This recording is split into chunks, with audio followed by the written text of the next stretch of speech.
Welcome to the Stanley Cup Final, Game 1. Oilers at Panthers. Hey, everybody, I'm Rick. Welcome to Talking Habs, where you normally get your daily fix of Blue, Blanc, Rouge, but we're doing the Stanley Cup Final, and Montreal's not in it. So I'm going to be doing the whole series. Surprisingly, I have Florida in the brackets, so kind of going for them, but I'm going to jump on the bandwagon with Edmonton as being Canada's team or representing Canada, and I'm kind of going to try to root for them and see if they I actually feel they could win here. So I know a lot of people don't feel that. I feel they could win. I don't know that they will, but I'm going to root for them because, hey, I'm a good Canadian. It doesn't matter. I don't know what to say here, but the game should start in about roughly. I don't know. Are they doing a concert before? I don't know. Anyway, it's going to start soon. We'll talk about. Listen, whatever you want to talk about. I see there's only one person here. Welcome in, Guru. I'm doing okay, by the way. Hope you're well as well. We'll wait for a bunch of people to come in, and we'll have a good conversation going. I'm not showing the game. I am doing some play-by-play, potentially, color commentary, talk about the game a lot, and talk to you guys in the chat. So if you are here, say hi. I appreciate that. Let me see who's here. I know Guru's here. Hey, Guru. And hey, Adam's here. How's it going, Adam? Are you going for the Panthers? I've got the Panthers in my bracket to win the cup. But I'm gonna root for Edmonton because why not? The underdog, and I think they're the underdog. And yeah, I'm gonna do that. So you know what? In that way, doesn't matter what team wins. I'm gonna be happy. You have the Panthers in 7. Will it go 7? It could. It could. I don't know how this is gonna play out, right? How Skinner gonna be in nets? How close are these two teams gonna be in the games, right? Most of these playoffs, they've been pretty close. A lot of these games. If that's the case, I think it could go 7. I think there's potential for the Panthers to sort of maybe win in 5, 6. So let's see. Guru also says it's time for a Canadian team to win it, minus the Leafs, of course. Adam wasn't listening to that, so no worries. No, listen, I'm okay with that. I kind of wanted Montreal to be the next Canadian team to win, but here we are. Maybe Edmonton's going to be that team. They haven't been in the final for 18 years. Somewhat less than Montreal, that's for sure. No, I shouldn't say that. Montreal in 21. I forget about that for some reason. So, it's been 18 years. They have won how many cups? 4? Edmonton's got 4 cups, I think, right? So, yeah, maybe they're going to get their 5. McDavid, can he lift this team? The best player in the league. Can he lift this team? We'll see. Adam also says he feels like McDavid could take over the series too. Tough one. Yeah, I mean, that's what I mean. Like, he can pull this team up by its bootstraps. Although, you have Draisaitl, you got Nugent Hopkins, you have Kane. I'm forgetting some. I think I'm forgetting somebody there. But, I mean, there's some good players here. Can Skinner provide the goaltending consistently? I'm going to tell her to stop arguing.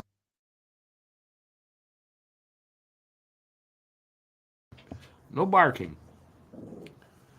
Yeah, she doesn't listen to me.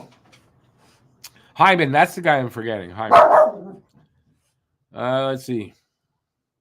AKB, how's it going, man? Good to see you out there. I feel like it's been a while, but good to see you out there. So I just hope this series is fun. That the hockey's exciting.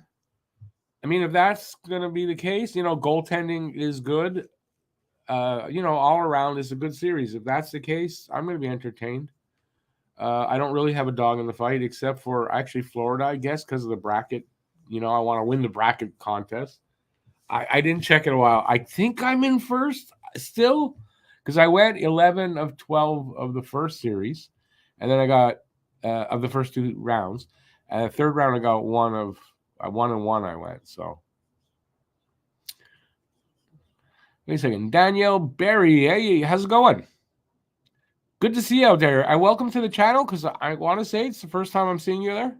So welcome to the channel. Good to have you out there. You've been in Peru. Really? Wow. What would you be doing in Peru? In Peru for that long?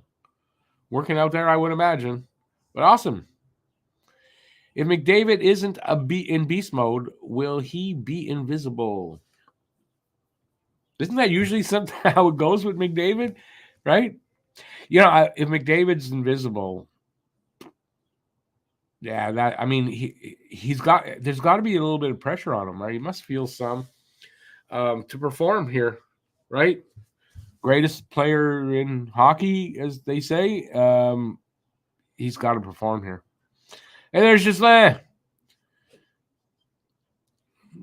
you can't. You're saying you can stay all night, or you can't. Anyways, welcome to have you as long as you can stay. I feel very rusty at doing this. When was the last game I did? Was Boston-Toronto Game 6, which was what? A little over a month ago, if I'm correct. So I'm going to do the whole series, whether it goes 4 games or whether it goes 7. We're going to do that. And I'll tell you, first of all, 2 things. 2 big things. Not a lot of people here, so I guess people left already? Really? Anyway, T-shirts are available. If you're interested in getting a T-shirt, just email me at gmx.com. No, it's not .com, and it's not gmx.com because my brain is working faster than my mouth. It is at talkinghabs@gmx.com. There you go. I'll give you all the info how to do that. It has to be done by Interac. So Canadians only right now until we get our shit together in the States, the boys in the States. When we do that, we'll be able to send them anywhere. But if you're interested, send me an email. I'll give you all the info. The other thing was, I think I forgot. Oh, I think I know what it is. Yeah, this is what it is. This video is coming out tomorrow. Beckett Seneca. Could he be Habs pick at number 5? So I did the Tijiginla, basically scouting report prospect video. So now I'm doing Beckett Seneca. Honestly, I kind of think it's between those 2 guys. Although I haven't heard a lot from the combine, but I did see some of the results today. And Caden Lindstrom is a strong fucking guy, man. He's strong. Both hands, equally strong, and lifting. He's strong. So, I'm not going to be upset if they take Lindstrom, if they take Demidov, I prefer Ginla or Seneca right now. Kind of leaning towards Seneca right now.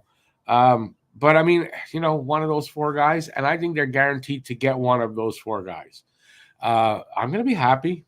Anyway, the video, I just finished editing it. It'll be out tomorrow morning. So hopefully you guys will check that out. And we're just waiting for the game to start. Not sure when it's going to start exactly. And we'll get back to you guys. It'll be a match between talent and toughness. Yeah, I mean, that's a good way to put it. Somewhat. It's not to say that Florida doesn't have talent. I think in net, they're probably stronger. Although Skinner, he could have a great series. I don't know. He's been great ever since round 3. His numbers are fantastic. If he does that, yeah, I mean, I guess we could say Florida's a tougher team.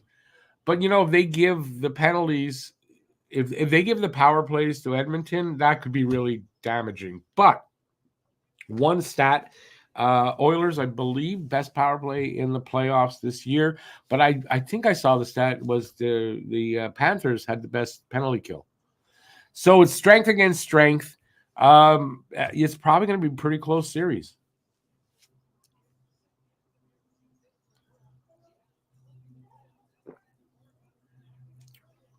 No worries. Just stay as long as you'd like, as always. Let's go, Oilers. Need to bring the cup home.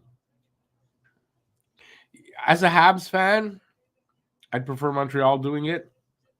If Edmonton wins, I'm not going to be upset. A little bit for my bracket. But yeah, I'm okay with that. It's been 30 years. I mean, since 93 when Montreal won it last. There's been no cup in Canada. It's kind of, it just seems wrong, you know? So, yeah. Where are we going here? We will get a goalie in the draft. Are you an Oilers fan, KB, particularly? We'll get a goalie. You talking about the Habs, or you're talking about? I don't think the Habs might get a goalie in the draft, but later rounds. Are we happy with what we got in nets? I am. I'm happy with Monty and Primo for the season. Absolutely happy.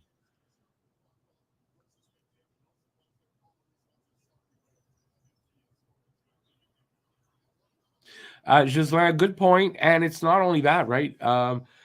There's not much of a consensus about who goes where after a Celebrini. So I've heard Celebrini, 3 defensemen, and then that leaves Montreal with their choice. It could be 4 forwards that go, and then Montreal, like if in the top 5 I'm talking about. So it's hard to tell who's going to go where. Some guys are ranked kind of all over, depending on what ranking you're looking at. I'll say this: I wanted Tchiginla, still do. It's not changed because all of a sudden Seneca came along. But it's to me, these guys are very similar. But Seneca, man, if it's because you want size that you want Lindstrom, well, Seneca's got that size. If you want talent and skill, Seneca's got it. If you want a guy that lifts his game in the playoffs, Seneca's got it. So he's got the skating. He's got a lot of tools. I'm gonna if they reach for him, and that's what a lot of people think that it's a reach. I don't think it's a reach at this point. I'm gonna be very happy with that. But like I said, though, any one of those 4 guys, I just don't think they should go for a defenseman because there's no need here this year. There are some really great defensemen prospects in the in the top 10, but I don't think for Montreal this year, you don't waste that forward prospect. They're really good prospects. I don't think you can go wrong with any of those 4 guys. And there's other guys there too that are, Catton looks really good. Yeah, so the only sure thing about draft is Macklin Celebrini goes to the Sharks. Yeah, I think that's the only sure thing, Giselle.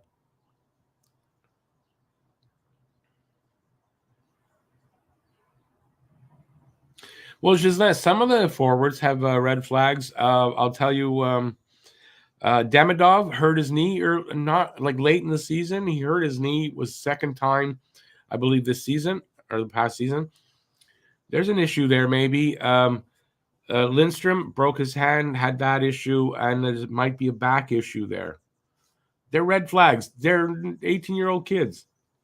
Montreal's going to do their diligence in checking them out. Yeah. There's talks about teams taking out players for dinner, right? And people got worried.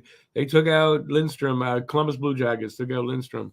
Oh, no. Like, if they take guy out for dinner, you're drafting him. But that's not the case because 2 years ago, Slav did not get a dinner with the Habs. He didn't get a dinner. And they drafted him, so it doesn't matter if they take you out for dinner. I think what's much more important is the interview process. The dinner is about a little bit about getting to know them. It's a bit of the process, but I think the interview process that they have, that's more important.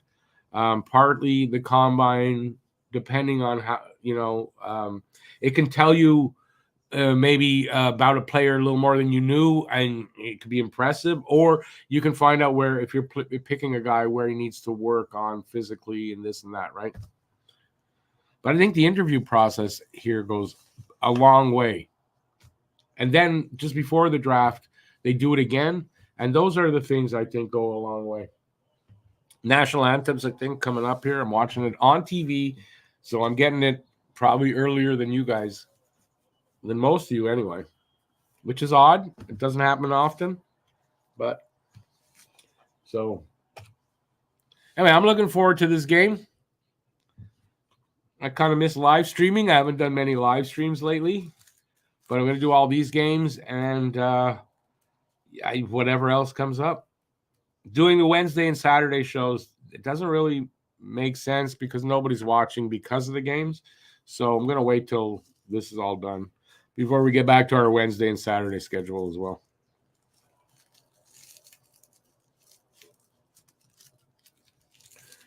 The crowd is, I don't know, booing or whatever. Are they? Oh, they're introducing the players. That's what it is. I got the volume on pretty low. So I'm just going to turn my camera off for a sec. You can all figure out why, but better off to turn it off for a sec. But I'm still here. Don't have to worry.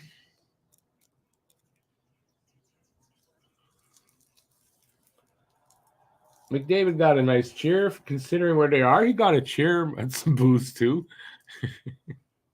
There's that button. So that's interesting. Who's that? Bouchard? Somebody got some booze there. Stuart Skinner. All right, let me get back to you guys. Habs need to trade Gallagher, Savard, and two things. Gallagher, I mean, they're not going to be able to trade Gallagher. Come on. Who's going to take him? I think they're seriously going to sign Savard. It's going to be two things, obviously, trade or they're going to re-sign him. I don't think they trade him, though, to the deadline, Savard, because I think this season it's not going to be a season about totally about development. Partially, but the one-loss record is going to mean something, and I think they want to make the playoffs. Like, I think they seriously think they can make the playoffs, and they want to, if possible. You know, probably as a wild card. So I think Savard, honestly, I think Savard's getting re-signed or only moved at the deadline. And then if they're in a playoff, they're going to be in the playoffs. I don't think they're going to trade him. You know, they'll probably re-sign him and then trade him after.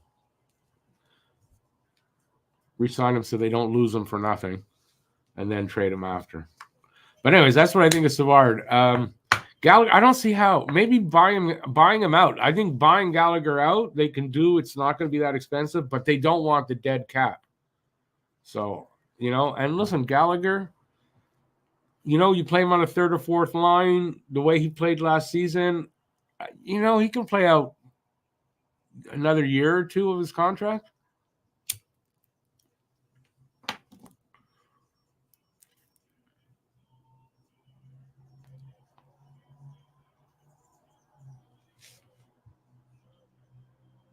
Yeah, but it's just that partially right. But I mean, they obviously saw something in him, his talent, the talent that was there. They thought it would take a little longer to come out, you know. But I mean, Slav proving himself right now to be the best player that came out of that draft, legitimately number one pick. Still a little early. Got another 3 years before you really judge that. But I mean, you know.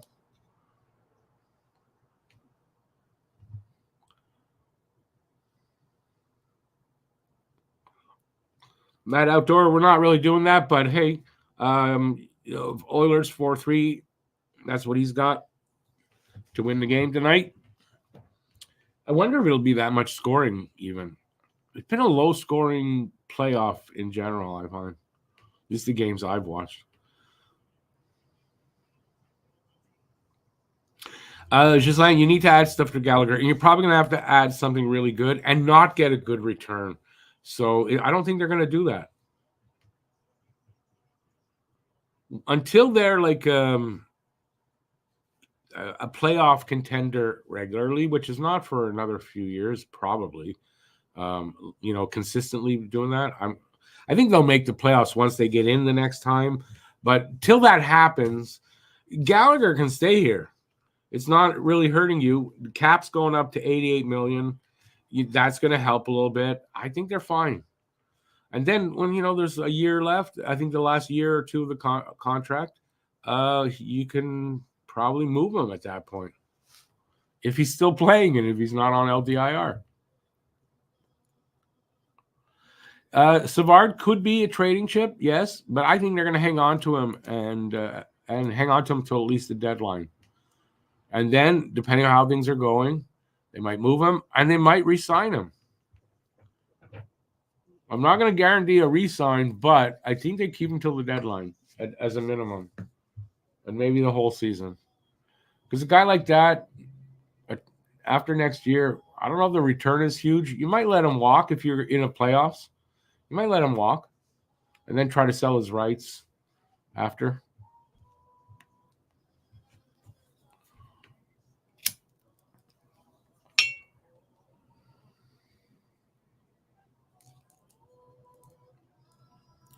National anthem, at least.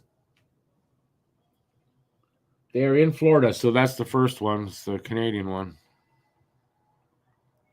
A lot of well, they're in Florida. It's not a surprise. They got a lot of cheers for the Canadian anthem. There's a lot of Quebecers, a lot of Canadians down in Florida. Although not really this time of year.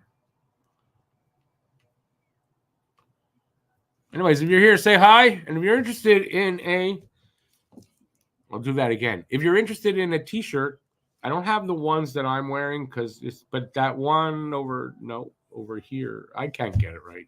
That one there, it's the same as this one without the Habs logo here, and it's got white inside. It's the only difference.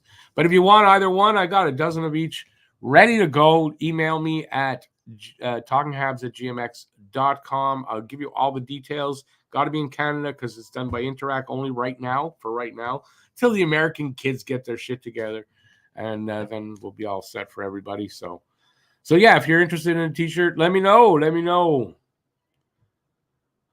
Bogdan, yeah, that guy we can't pronounce his last name. Yeah, is signed with Nizhny Novgorod Torpedoes till 25-26.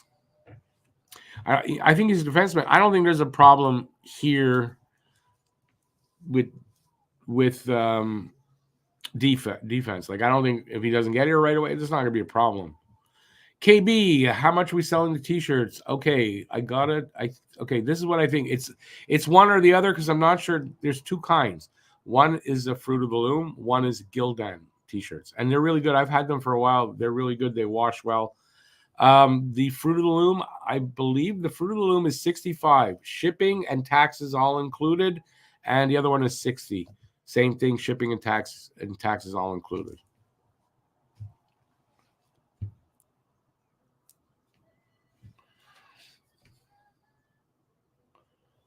$5-4 for the Oilers tonight.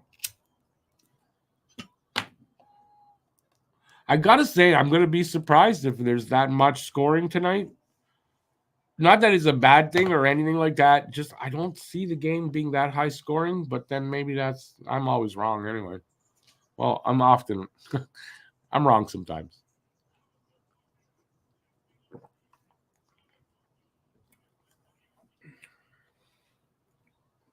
They are about to drop the puck. Well, I'd say about a minute, less than a minute from face-off.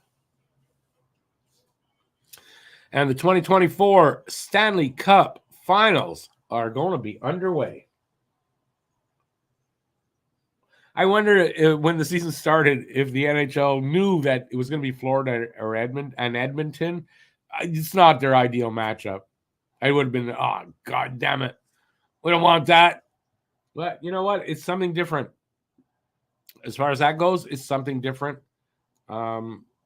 I'm kind of happy. I know Florida was in there last year, but in general, that's a different matchup for a final, and it's good. With parity in the league, you would imagine that, most years is going to be kind of different. It's really hard to get there back-to-back like they did. Why don't I use my green screen? It kind of taxes my computer a little more than I like.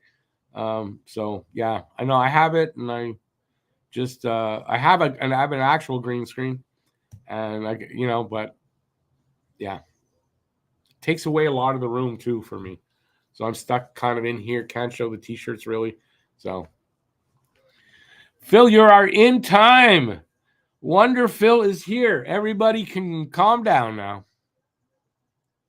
They are faced off now. There you go. We're underway.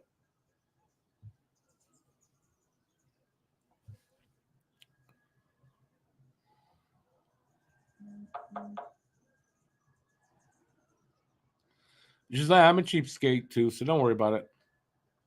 But if you're interested in the t-shirt, just let me know. ABL. You, Matt, must be happy with the two locations. That the two locations choose to host the Four Nations Cup are my. Oh yes, this is true. They just announced that, right? I doubt I'm going to go anyway, but yeah, I mean, Montreal's the best hockey town. Just the best hockey town. So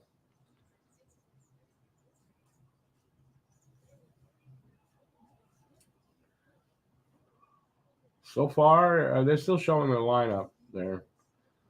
So I don't even know how long we're in, and there's no score though. That's for sure.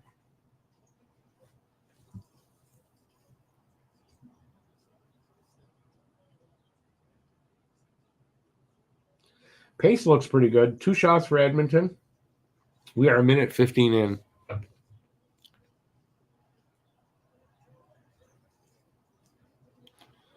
What did you miss? Nothing. Game just started. We were just chatting before. That's all. The semis and final in Boston and the early games in Montreal. Yeah, I mean, like I said, I don't think I'm going. So, gonna watch it though.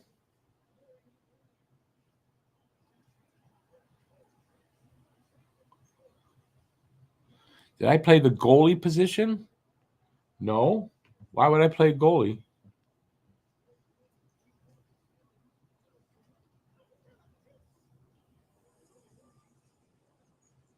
Two minutes in, still just the 2 shots. But the pace is pretty good so far.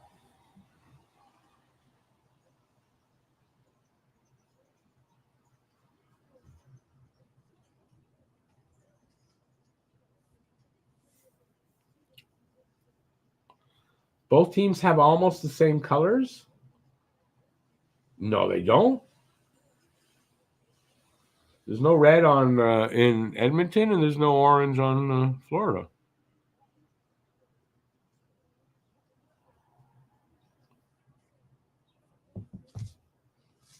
They may have similar jerseys, but I mean, that one wears a light jersey and one wears a dark one. It's easy to tell.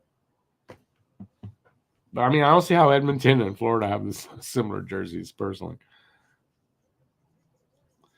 34 degrees Celsius at game time there. Jesus. Not warm here. It was 17 when I walked the dog before the game. So you're a lot warmer over there. But we're getting that in a few days. Humidity, anyway. I don't know if we're going to get as high as 34, but it'll be humid again. Meanwhile, we're 3.5 minutes in. Got a penalty coming up? No. That was an icing call, I guess, against Edmonton, I think. I can't tell. Oh, McDavid kind of got away with that stick thing. Hyman hit Bob in the mask. Cool. Kachuk with a big missed hit there. All right. Face off won by Florida. They're in the Oilers zone. They have in possession.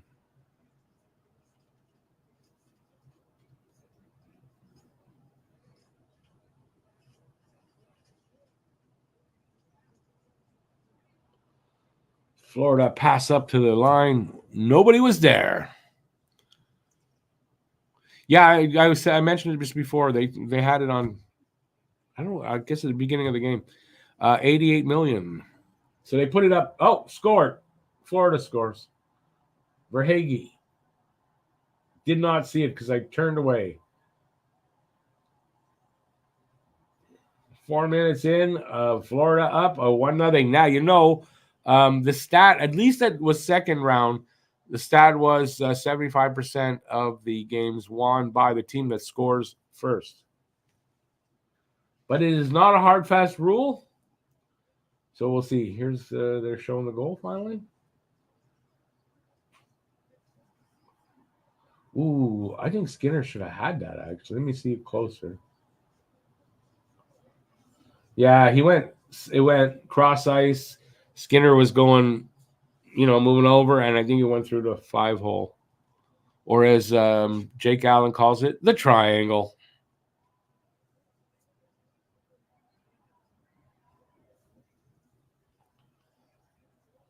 You get confused. If it's a female goalie, you might get a little confused with the triangle. And that's a bad joke. Delete that. Net is off the mooring on Edmonton side. With 4 minutes and 7 seconds gone in the first. It was under the blocker? Oh, I really didn't see it well then.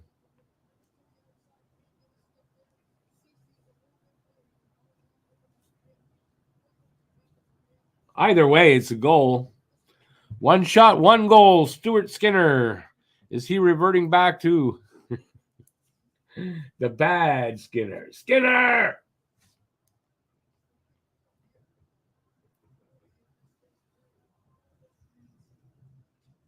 Face off in front of Bob. Won by Edmonton. Just a little rolling puck, but it was a good save there by Bob because he was kind of off balance. And there we got a whistle for what? What was the whistle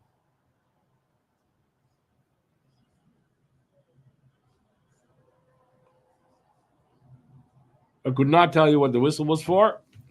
Didn't look like anything happened.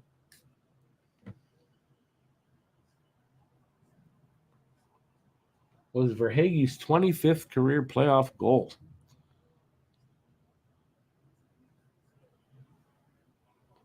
Oilers, they've won 5. I wasn't sure if it was 4 or 5. Oilers would be their 6th cup. Florida, of course, winning their first cup if that's what happens here. And if they do get it, it'd take one more team off of that no cup list.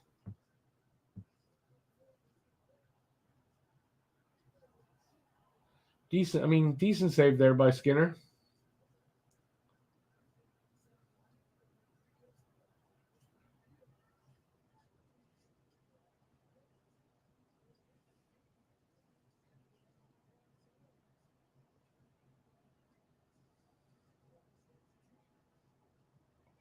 Interesting stat, Draisaitl's line. Draisaitl had 28 points. Each of his wingers won. Corey Perry was one of them. I think Perry and McLeod, is that it? And each had one. But Draisaitl had 28. Like, how? How did that happen?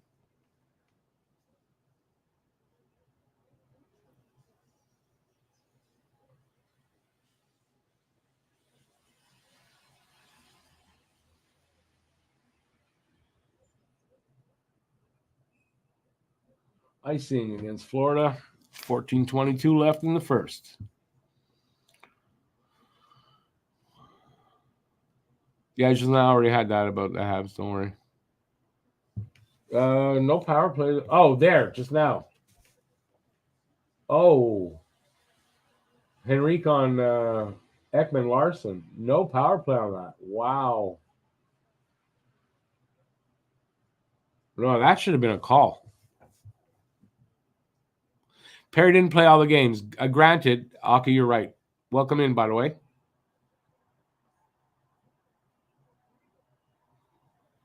Face-off coming up in front of Bob.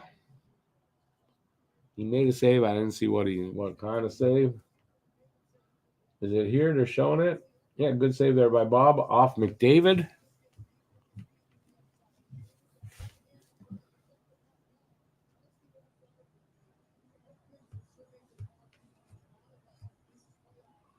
$31 points so far in these playoffs for McDavid.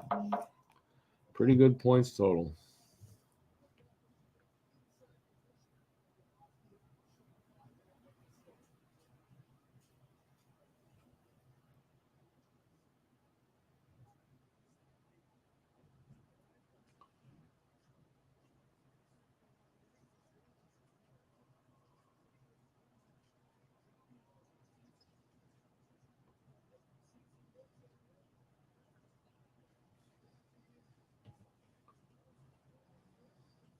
Sorry, just got a text.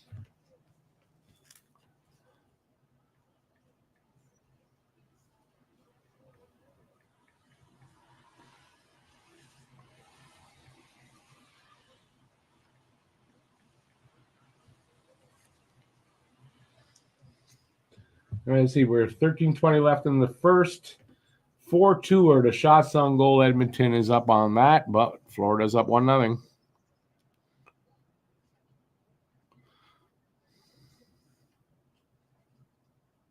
If the Oilers win the Cup, Perry will retire. I mean, that's a possibility. How many pre-rookies playing in this series? What do you mean by that? What's a pre-rookie? Guy that hasn't played enough games to be a rookie? I honestly, I don't know if there's any.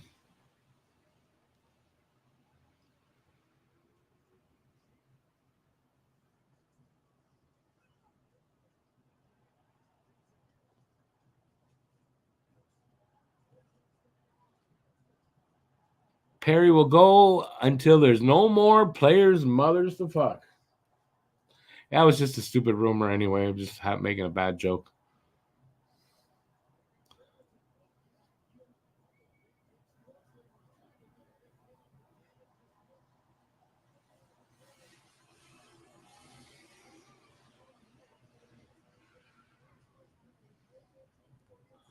Reading Jonathan Drew has interesting.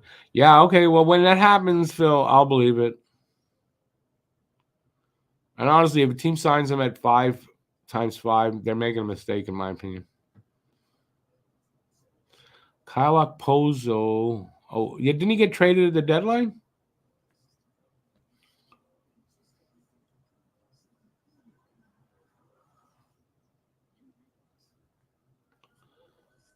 Okay, I don't think there's any of those guys on either team here. At least if there are, I don't know the teams well enough to know who. How's that? Anybody out there know the answer to that? Are there any guys that are rookies but are getting their first games in the playoffs?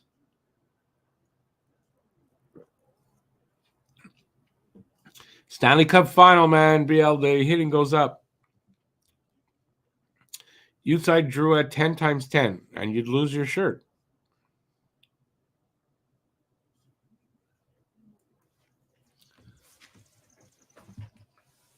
I think you guys might be in the Druac cult. I don't know. Patrick, well, you could call Ken Dryden. Wasn't Ken Dryden? Or no, he had 6 NHL regular season games. Patrick Roy? No, I don't. No, he played in 86. He didn't just get in the playoffs. No, Patrick Roy had played some games. No, he might have started late in the season, but I'm sure he had some games. Was he still a rookie though? That's the difference. I don't know. Well, there you go. Phil says he was that's what you're talking. So he could have. So Ken Dryden then would have been the same. Had 6 games to end the season, and then just played right and won the Conn Smythe. Yep, won it before he won the Calder.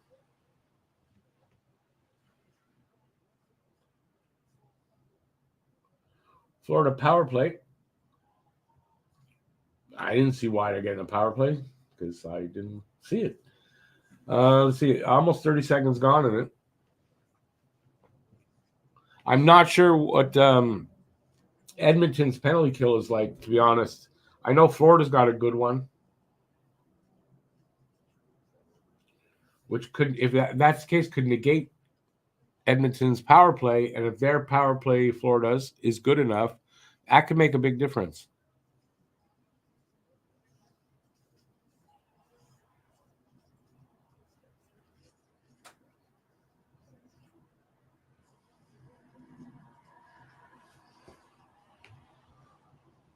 If Verhaeghe would have got something on that shot, that would have been in, but he got nothing on it.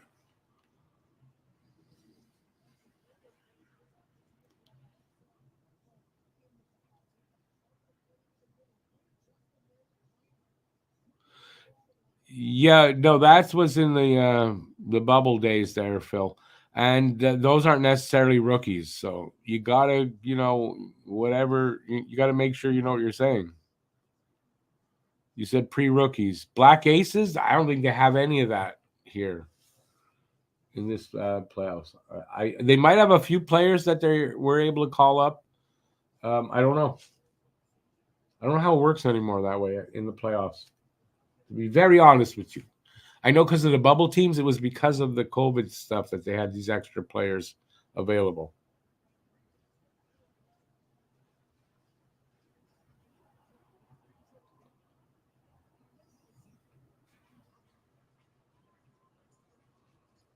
There's only 22 seconds left in the power play, and they're at 10:45 left in the first. Shots are 4-3 for Edmonton, but Florida's up 1-0.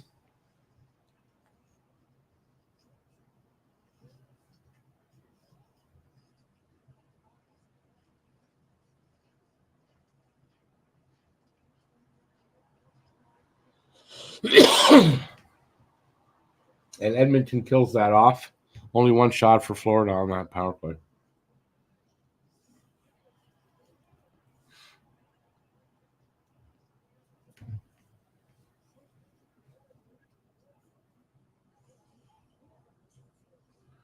Draisaitl and McDavid out there together.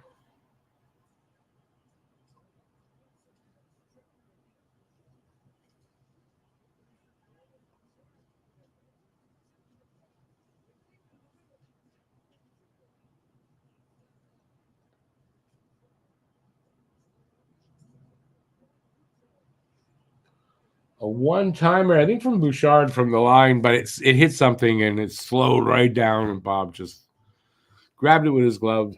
We'll have a face-off there. I think there was some pushing and shoving after the whistle. Black Aces are, I don't know what. Right now, each team is carrying like a pool of 5 players or whatever it was. No, I don't think it's like that. I think they're allowed to call up a couple of players. I don't think it's they don't have a pool of players. But again, I'm not sure how it works, and I'm not going to Google it while I'm on here. Somebody else want to Google it and let us know what that is? Inquiring minds want to know.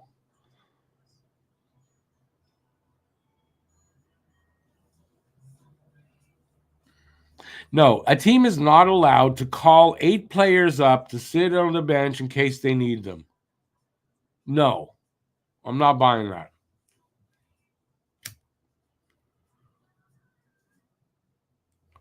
I ain't buying what you're selling.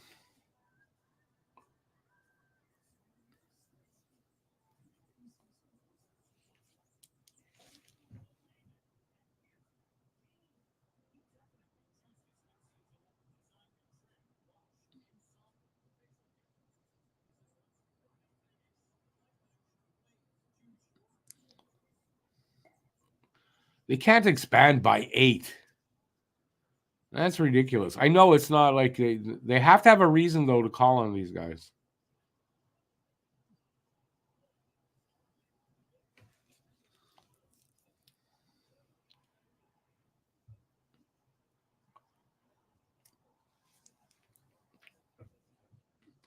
Teachers aren't supposed to be snobby about it there, Phil.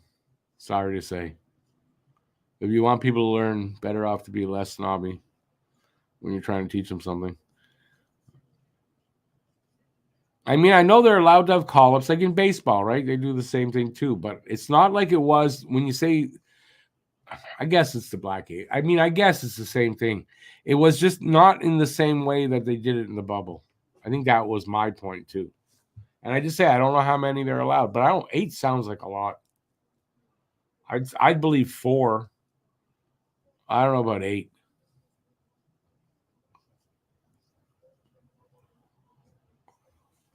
And you wrote there, we called a group of players. First you said 8 players, and then you said a group. Which one is it? or is 8 players equals a group? You know what it is? Anyways, listen, it's something I wasn't 100% up on. You can make fun of me if you want. I'm good with that. 9-11 left in the first period. What an appropriate number. Shots are 6-3 for Edmonton. Florida's leading 1-0. I think we got a face-off coming up.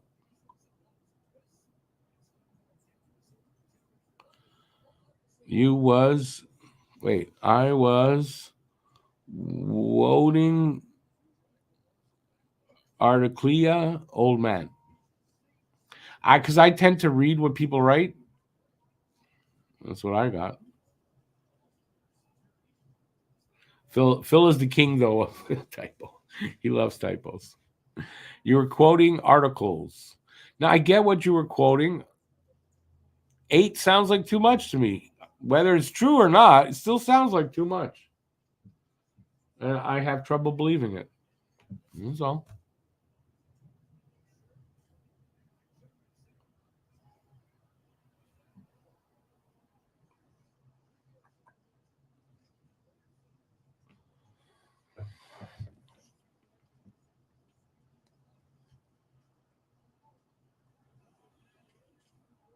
BL, I don't think they're going anywhere with those, though.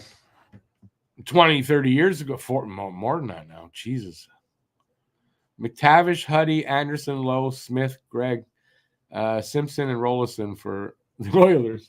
Why'd you leave out Gretzky? You might have had Gretzky and Messier. Oilers recalled 7. So what? It's up to them how many they are allowed to recall. Is that what you're saying? I guess with a maximum of 8. I also guess if it's teams whose minor league teams aren't in any playoffs, or are their playoffs over by? Yeah, I guess they're over. Nah, I don't learn new tricks.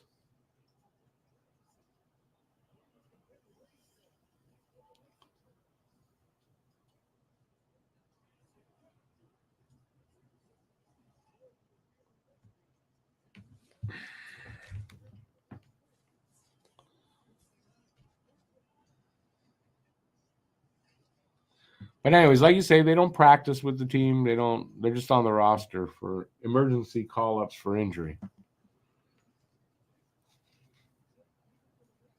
Honestly, I didn't know it was that many. I knew you're allowed a few. I just didn't know there was that many. It seems like a lot. I guess there are years where you get injuries.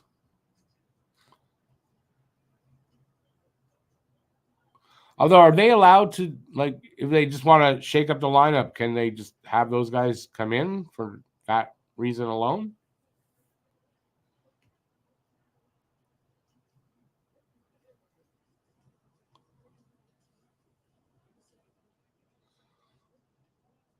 Who's Konyukov? That's the Russian kid? We don't need another Chris Weidman. What do we need a Chris Weidman for?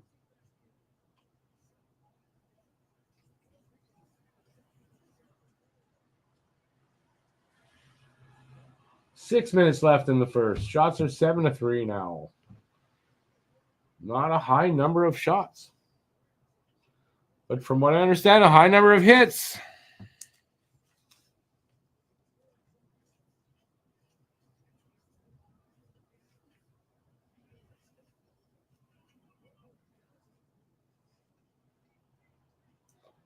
Breakaway. I don't know who that was. Who number 19 is. But for Edmonton, save Bobrovsky.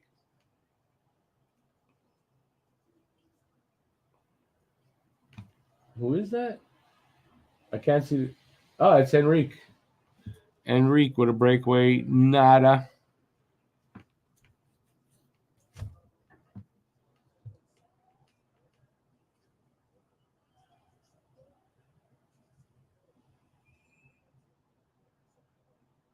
Tripping call against McDavid. Well, on McDavid, I guess. I don't know if that was tripping so much as McDavid sort of stepped into that.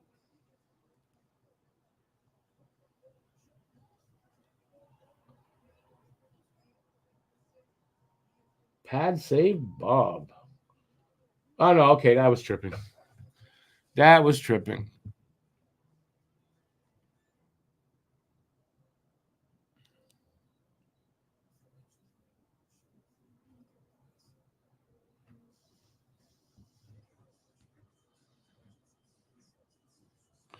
You know what they're asking for Zegras? A first and either Gooley or a Reinbacher. I'm not giving up that much.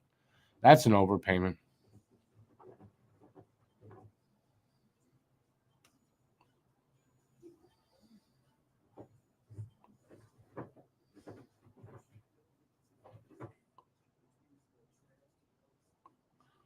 You're saying like Weidman because he wore number 6? Well, that's not like Weidman. That doesn't mean he's like Weidman.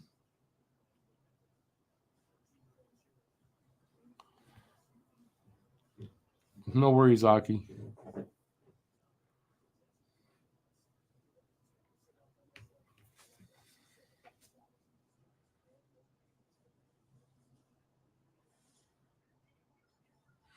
Those names you put up, that's Edmonton? Yeah, for the Oilers. I see it there. Okay.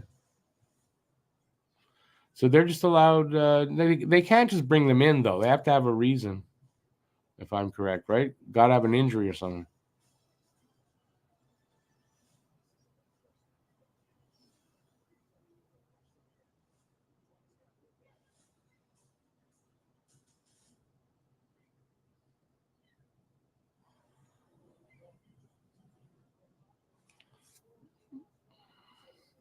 What are thumatoids?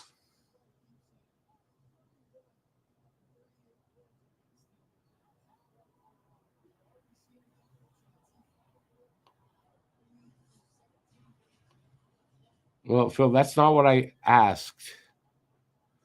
I said, are they allowed to be brought into the lineup just because they want to shake it up? Or do they have to have an injury for that? That's what I asked.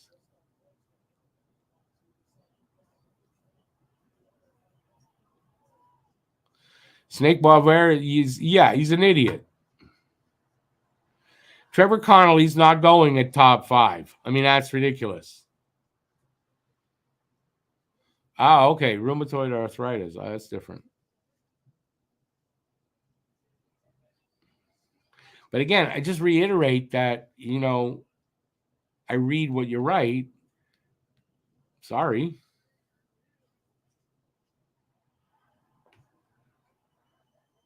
I forgot Edmonton was on the power play there. First minute's gone on the power play.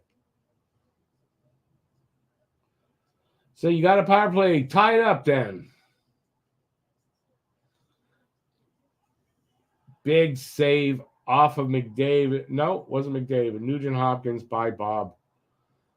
Big save. Nugent Hopkins got he got released all alone on Bob. Big save by Bob.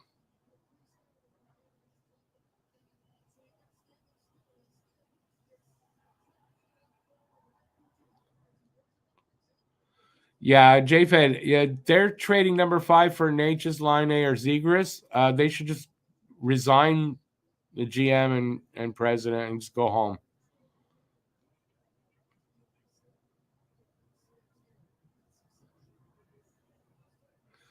You believe they can bring them in, or they can bring them in?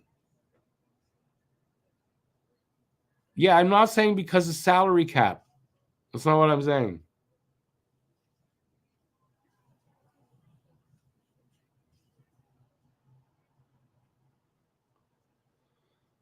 All right, so 8 it is.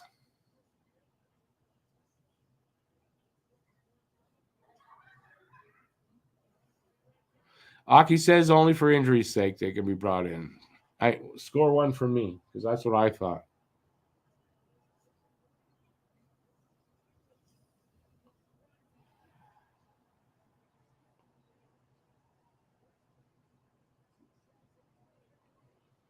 "12 seconds left on the Oilers' power play. And McDavid was flying, but couldn't do anything. Sent back down. They're going to kill that off.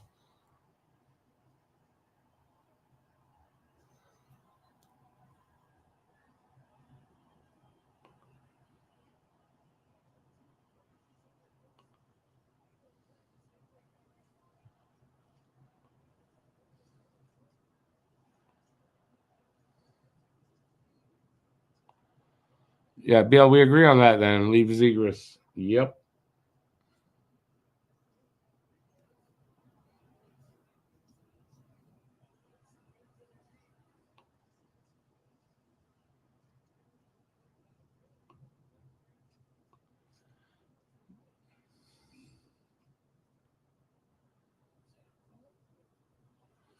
Did I know Shamir? Shamir used to be on the show? He does cupcake eating video? I know he does videos.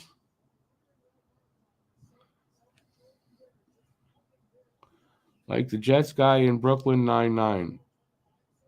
Like the what guy in Brooklyn Nine-Nine? That's good chips. I don't know. I can't understand you tonight. I'm sorry. My finding the latest season of Shoresy kind of boring. You know what? I gotta catch. I watched the first 2 episodes. I liked it, but I haven't seen any other episodes.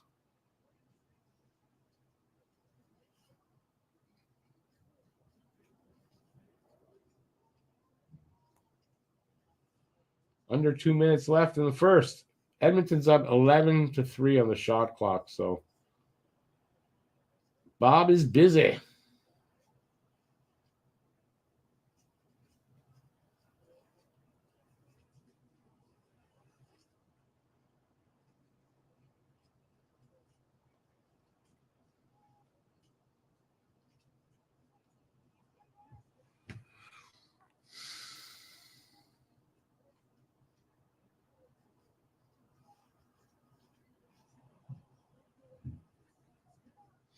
You would think an unholy trade: KK to Anaheim, Marner to Carolina, and Zegras to Toronto.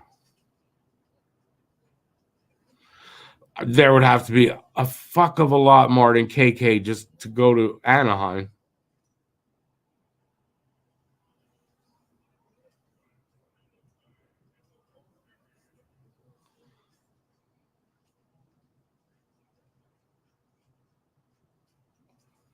And so far, Marner's not waving.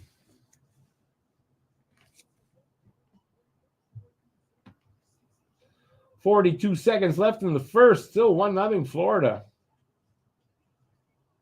Heavily outshot. You got a whistle.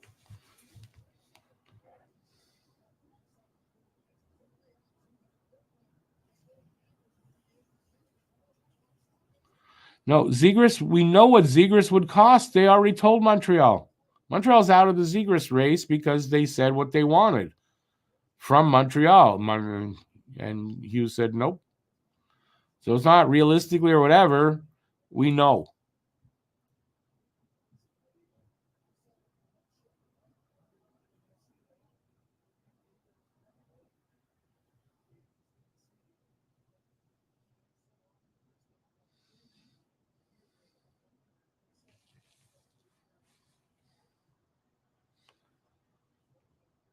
And the reason I know, by the way, Phil, because I read articles.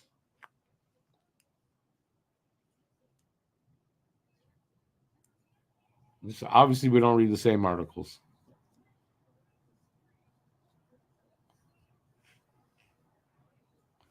Replace KK with Natchez makes more sense for Anaheim. Well, kind of, yeah. KK overpaid, too much term on his contract, but he's going to get traded for Zegras and Natchez or Marner. Like, really?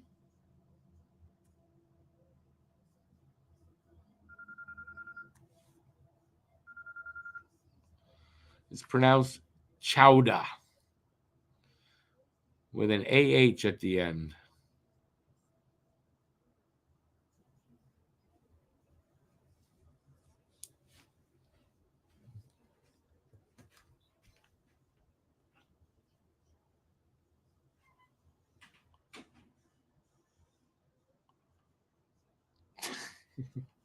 All right. But my dick is bigger than yours. So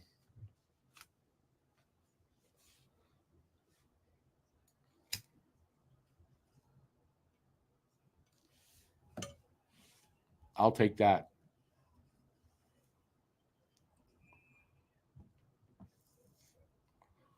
Marner, no, he's already pretty much said. I don't know if he said it, but the rumor is he's not going to waive and he's going to walk.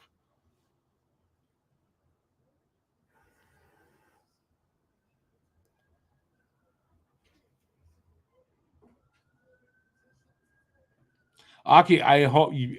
Yeah, I hope it's bigger than yours. At least you made me laugh. Florida penalty with 8 seconds left in the first. High sticking. So after a second period start with Edmonton on the power play, unless they score in the 8 seconds.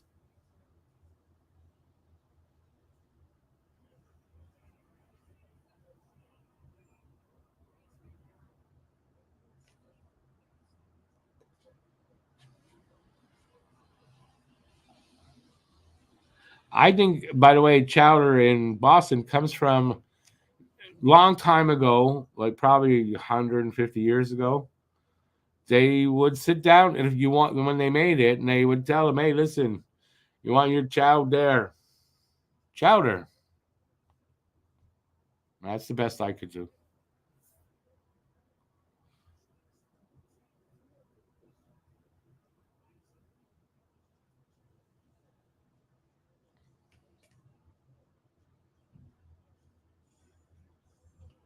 So the 8 seconds are over. They're in. I didn't see. So I think it's a first intermission right now. Edmonton have been the better team so far, yes. But Bob's been pretty damn good. Yeah, Bob's been really good. But the Oilers, like the skaters, they've been the better so far.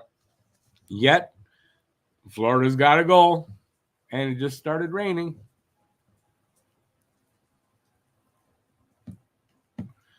Yeah, so let me know what you think of what you thought of the first period. I didn't really, catch enough of it, to be honest with you. Having more fun talking to you guys in the chat. But I mean, it seemed to me like Edmonton was kind of the better team there. Surprise for me though was that Edmonton, I think, had 2 power plays, no goals.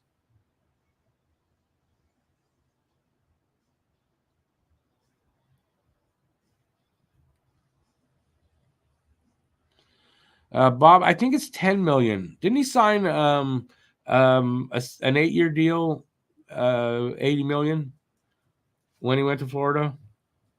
So I believe it's 10. But I mean, it's not that much difference, but I mean, that's what I think. He has been great in the playoffs 2 seasons now in a row. He's been worth it. Problem is, he was pretty shitty, man, for like 2 or 3 years before that. That's the big problem. But then you know what? He settles it down. Got 2 good playoff showings. If they win a cup, it'll be worth it.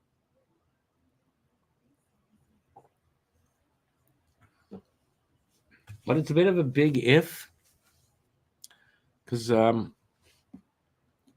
still, I figure it's going to be Florida, but I don't know. Edmonton's playing good so far. They can be sneaky good and win games sneakily like that, right? They closed out against Dallas, 10 shots in the game. They closed it out.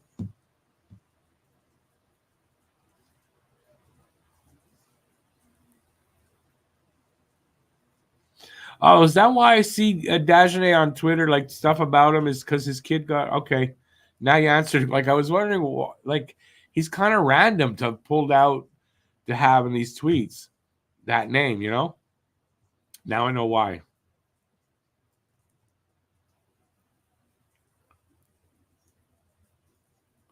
The English language does not exist. It's just badly pronounced French. All right. I fart in your general direction. You English pig dog.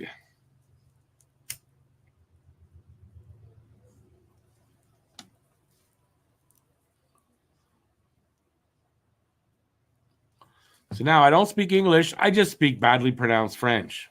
So if that's the case, why am I second-class citizen here in Quebec?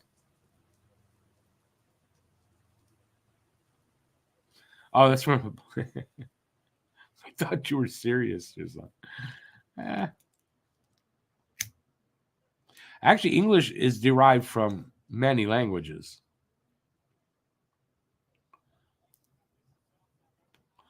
Old French being one, Old German, Latin. Like that's derived from many languages. It's kind of a bastardized language that turned out to be the better language. But that's just me. And that opinion doesn't go over well here in Quebec.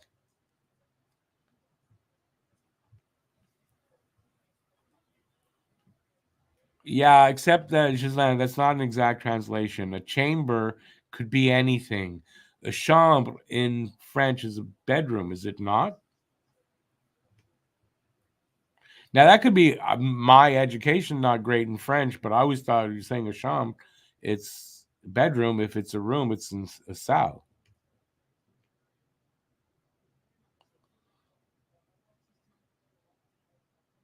A book in French is a livre, isn't it?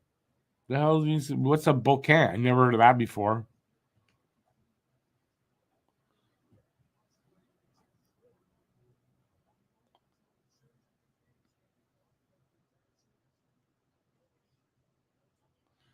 I don't know about you, but I was taught salle de bain. So my education, I don't know, but I never heard of it as chambre de bain.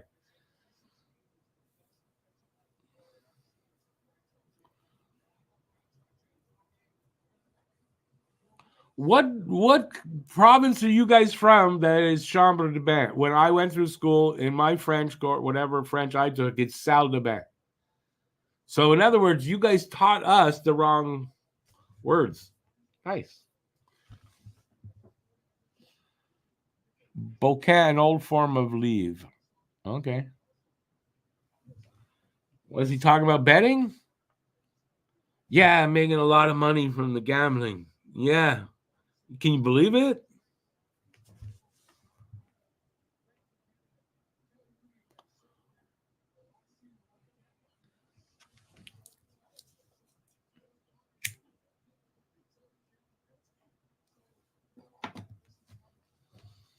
It's not a bilingual province. As a matter of fact, our government just soundly rejected that.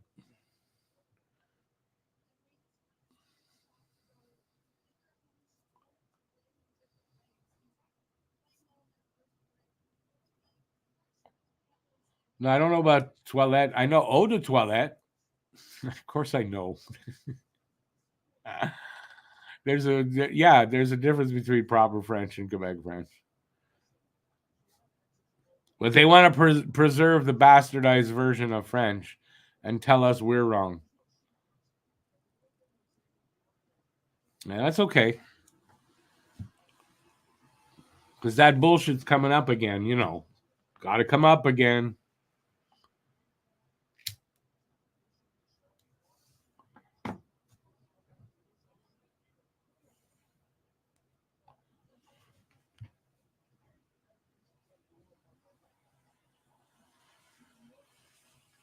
Yeah, and I'd still tell Gretzky, yeah, how are you spending the money you're getting from the gambling? Yeah, you sleep well at night over that?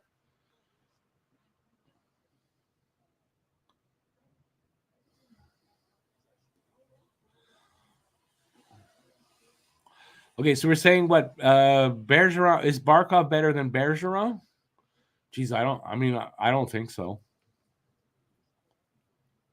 And who's the other one? Brian Trottier. Now there's a great hockey player there, Brian Trottier.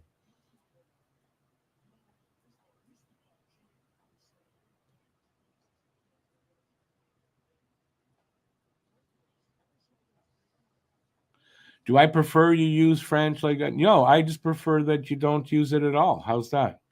I mean, considering that all I hear from not from you guys particularly at all, But everywhere I go is, no, I shouldn't be able to use English. Well, why should you be able to use French then? I was born here.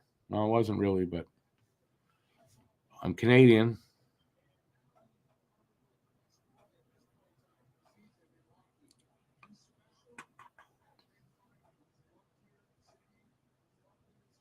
I'm sure he sleeps just fine, but that means he's a big piece of shit. Nothing gross about English.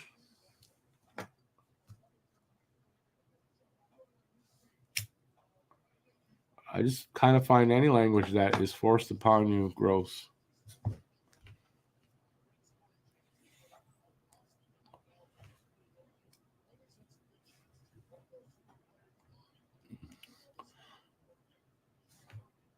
How did we devolve into this political garbage?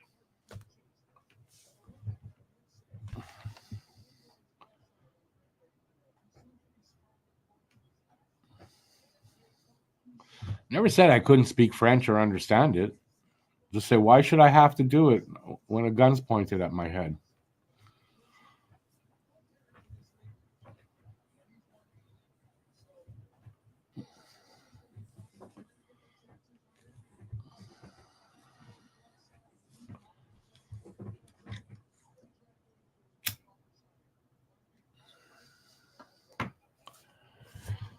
We're going to talk about hockey at all or what?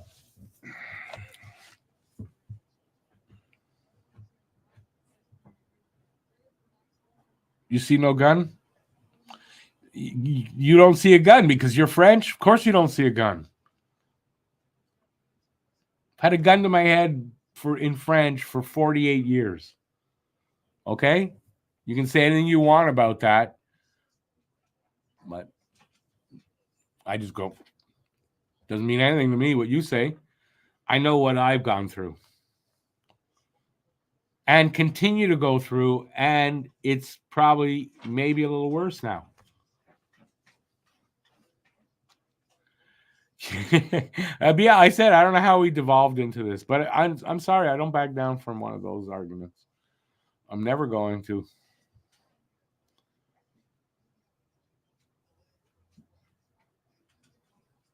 I'm Canadian too.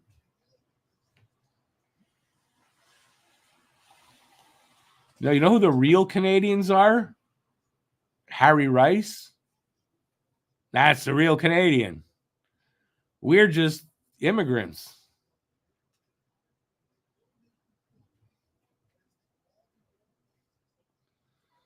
Because of my name, what my name is, I'm not Israeli.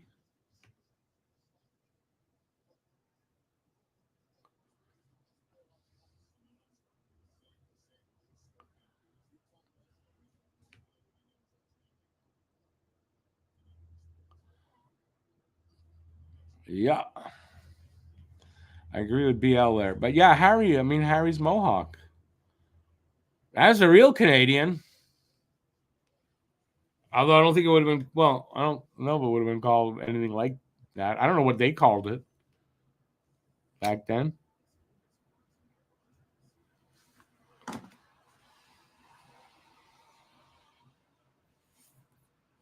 It doesn't matter if it was called Canada or not. That's the real ones. We're all just posers. We're all just carpetbaggers. You're part Micmac? Oh, that's true. No, that is true. You once told me about that.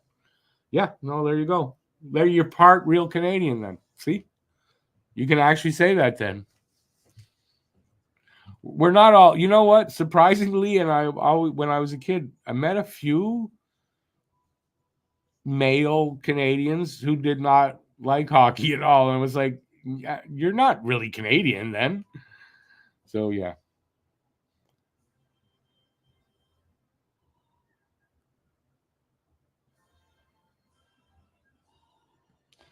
Harry Rice's Mohawk, why he called himself as what are you talking about? I have no idea what you mean. Oh, you're part Inuit? Just I did not know that. Well, then you are. See, then you are part real Canadian. The Inuit and the Indigenous. Well, it's all the same. They're all Indigenous, aren't they?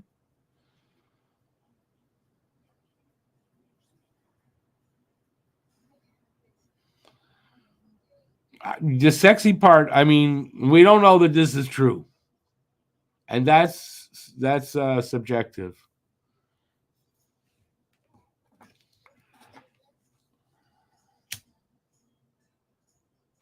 I'm as Canadian as apple pie.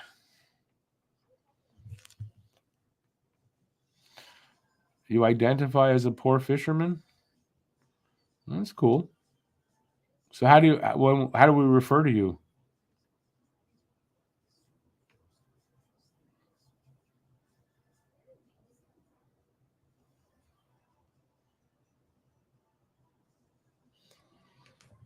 Yeah, I'm a real American too.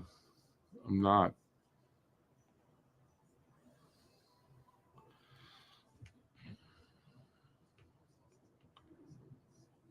Trophy husband. Okay.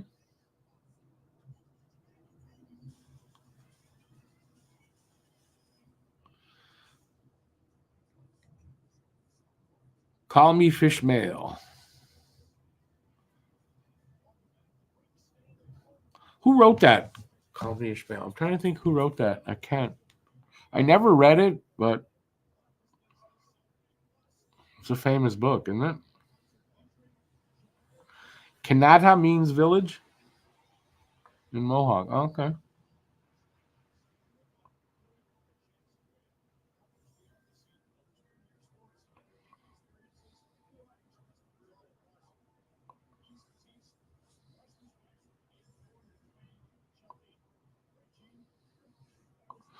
Yeah, I've heard that story before. It's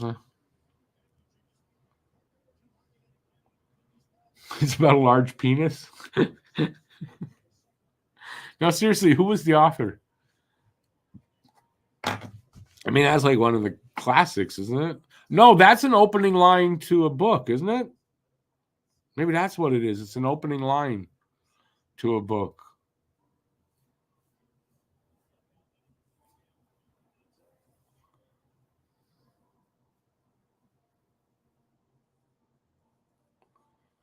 I'm not getting your joke there, Phil. Not obvious enough for this uneducated guy. I read. I don't say I'm not a reader. It is Moby Dick. There you go. I tried to read Moby Dick. That's why I knew the opening line. I tried to Melville. I couldn't get into it. I don't know how far I got. I didn't get very far when I was like, this isn't for me. Now that was like 20 years ago, probably. Yeah, probably about 20 years ago. Maybe more. I forget how old I am. It's probably more like 30 or so. But I couldn't read it. Moby Rick. I mean, I didn't do the movie The Whale. I don't know if that's an insult or what.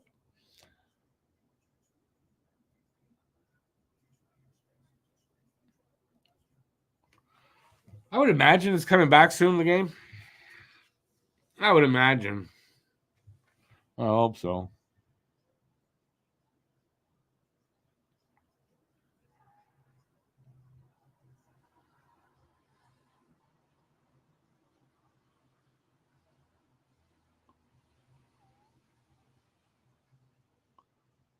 Getting I guess a history geography lesson from Shazlan there. Poetry is okay. I wrote. I released 2 videos ago was a poem.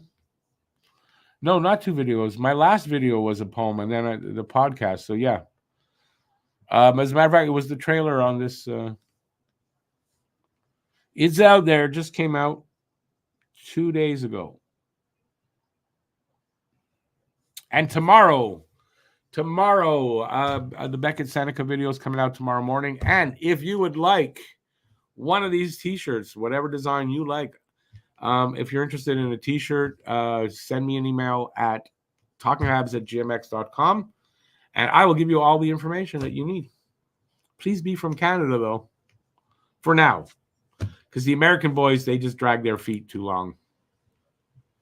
So.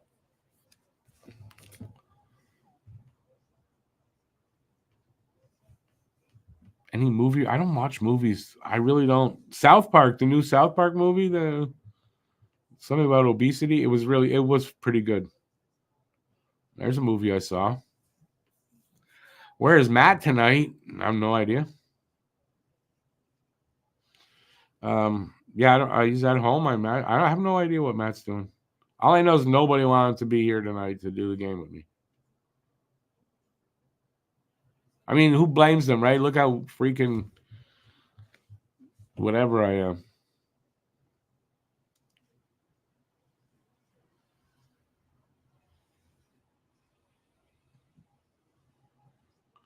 Can one pick up his or hers signed T-shirt in person?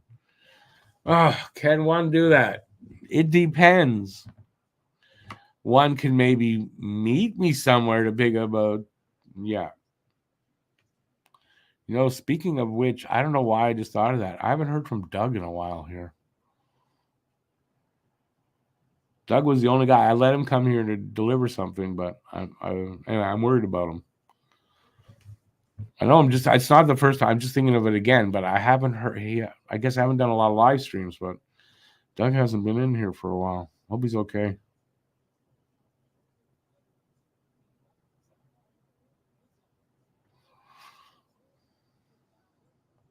Bob Cannon, it's been a while.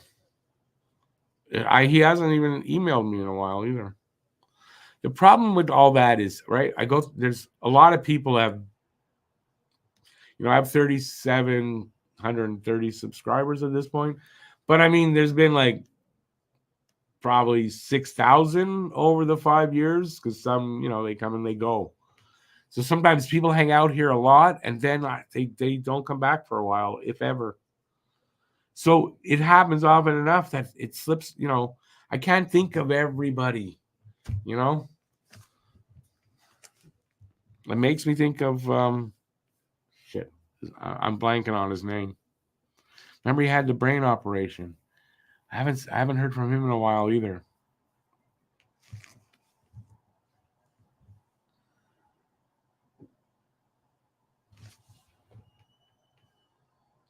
Nobody told me the game's back on. I missed the goal. It's 2-0 for Florida. See, this is how it could go too, right? Even if Edmonton plays really well, looks like they're kind of dominating, but if Florida's scoring and they're not, and yeah. Just one game though, so. Go check out this goal.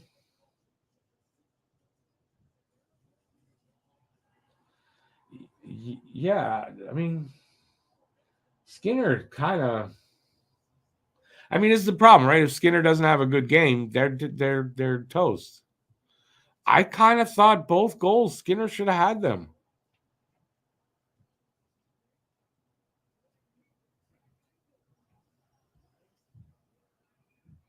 I mean, if you're getting your goal, he's letting in goals he should have. It's gonna be tough. Darnell Nurse, what a horrible effort. Not surprised. Is that like the worst $9.5 million contract in a while?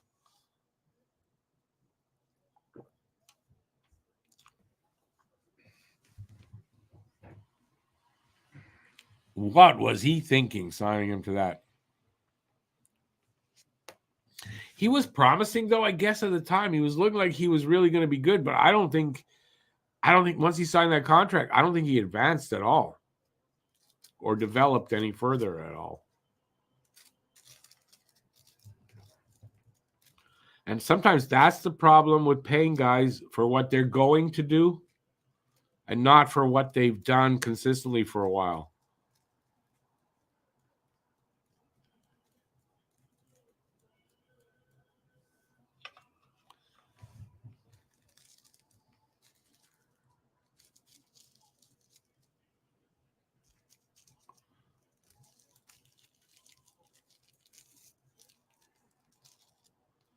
If you're like, if you want to see, we did a video. Well, I say I directed, but one of the sin bins on the other channel, um, Cam and Alex, they talked about it. They compared the contracts of Nurse and Seth Jones and which one was worse.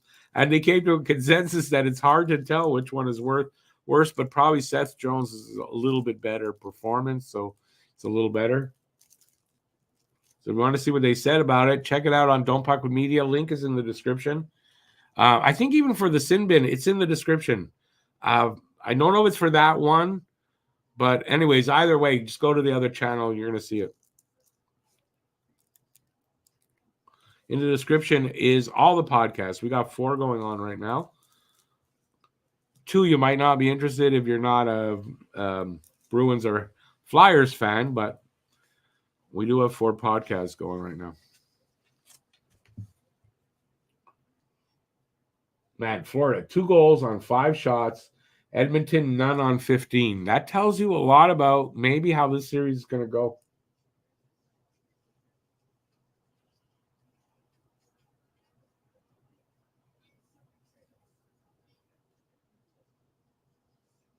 And when your goalie is giving up goals when he should make the saves, I mean, McDavid can't offset that. Draisaitl, they can't offset that.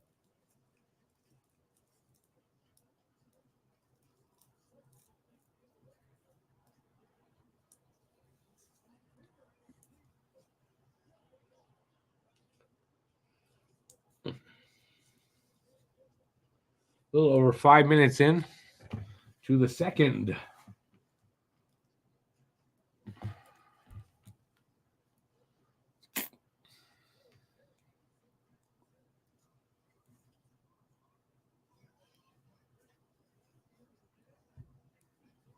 Well, it shouldn't be tough to evaluate a player who's on your team that you're going to sign for long term. You should be able to evaluate that. No, GMs just can't help themselves with they can't help themselves giving out bad contracts in general.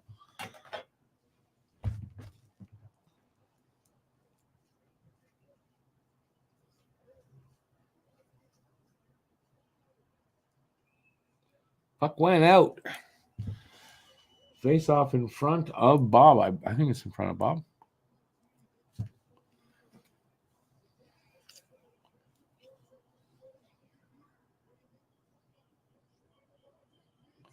JFed, yeah, the Nurse contract is going to be a problem. I don't think the cap can go up enough in the next 2 or 3 even to make it not a problem.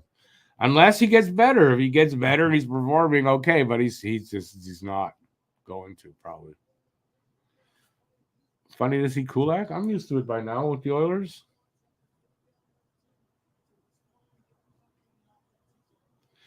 Yeah, Phil. I mean, I doubt they're going to do that. I don't think it would be hilarious because you're just keeping the feud going for no reason. Offer sheets to me don't make much sense in the end.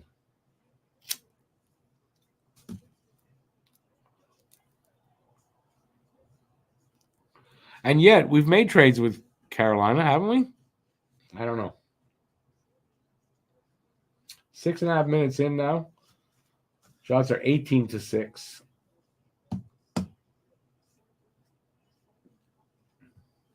You got to figure if Florida gets goes on a little bit of I want to, the term I want to use for some reason is like a fast break where they get a bunch of shots in a short period of time. They're going to score more unless Skinner settles down.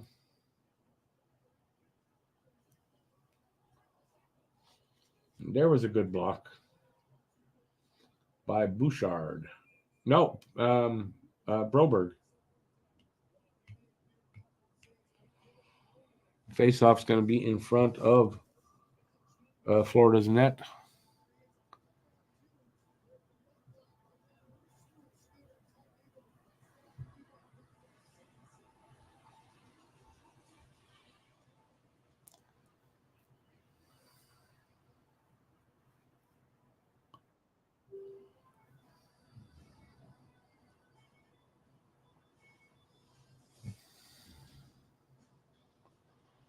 What the hell?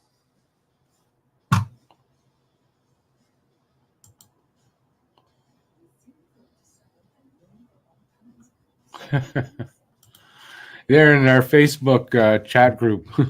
Cam just put up there something about Helen Keller and whatever would be more would be on Helen Keller on rollerblades would be more useful than Nurse. And I think he said Cece as well.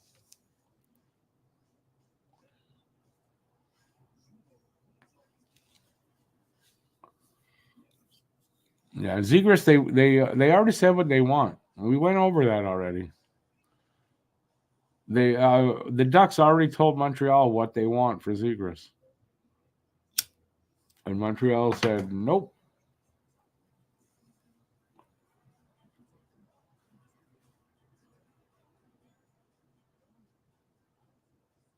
Offer sheets just don't make sense to me in general.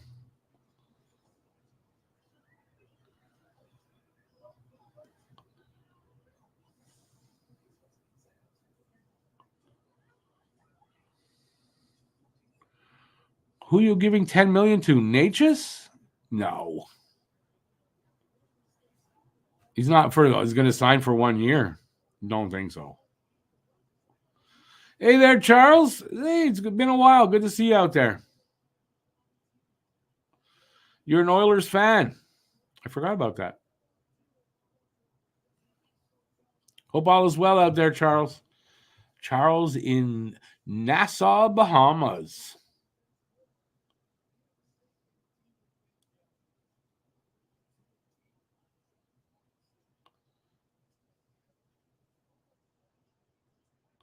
Okay, but Kotkaniemi, that was a bit of a different situation. There was a revenge thing. I mean, it wasn't a normal situation.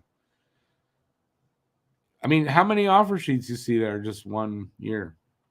So, but you're right. Okay, you're right. There was that one. I don't know if there's been any others that are that short, though. I don't think so.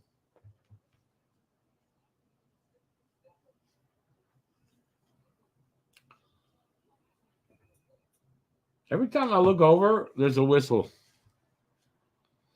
Skinner with a save, and there's a whistle.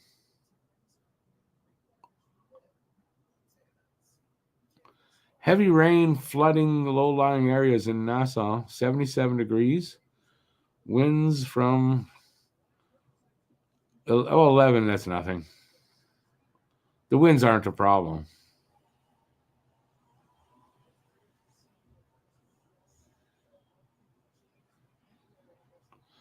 You know, Cam, he knows his hockey. He's pretty good. But I do bug them about it every now and then. You're welcome there, Charles. Appreciate you having you in. So we're like 8 minutes gone in the second now. Florida coming up there in shots, 18-9 now. So then, still 2-0 for Florida, by the way.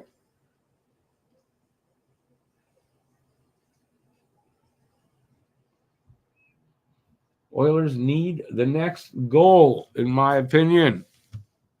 I kind of think if Florida goes up 3-0, I don't know. I think the game's over pretty much. Although it isn't over till the fat lady sings, as they say.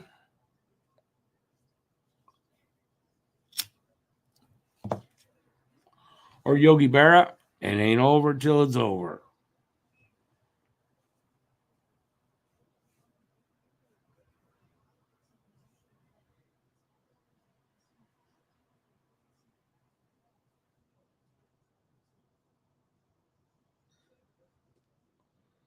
Face off in front of Bobert. Yeah, that's Bobert in nets. Bobrovsky was won by Florida, and I think the puck went out. They took a shot away from Florida, so it's 18-8 now.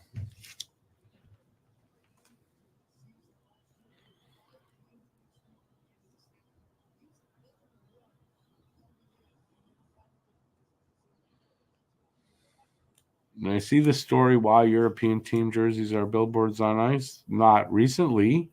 I know why they do all the advertising. It's money.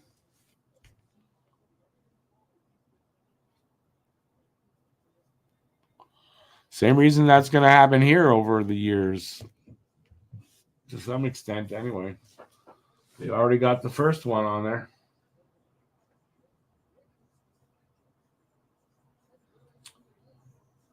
Face off just over Florida's line. Won by controlled by Oilers in the zone.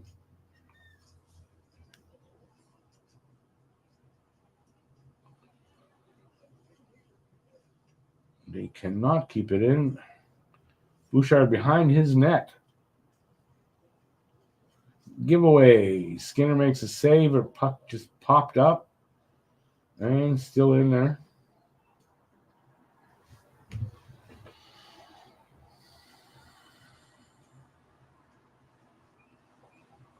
Offside, Oilers. Just like I said, it was money.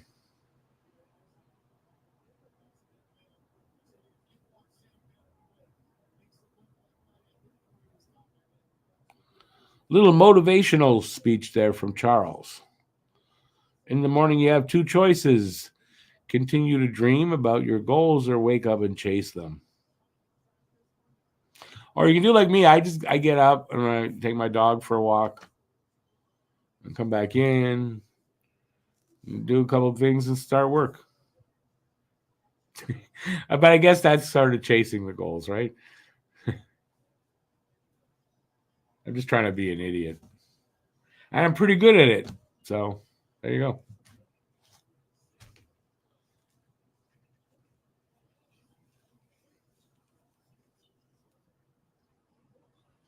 Just under 11 minutes left in the second. No change on the scoreboard or the shot clock. Oh, I should say they gave Florida back their 9th shot. Or they got another one. I don't know which one of them. So shots are 18-9. Florida's up 2-0.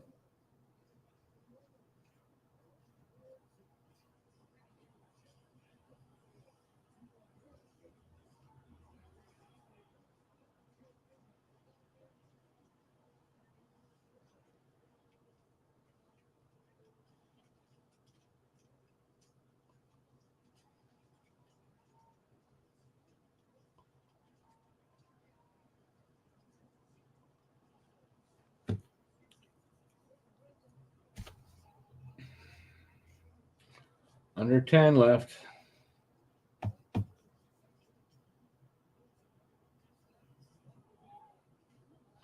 Neither team really seems to be able to hold the zone.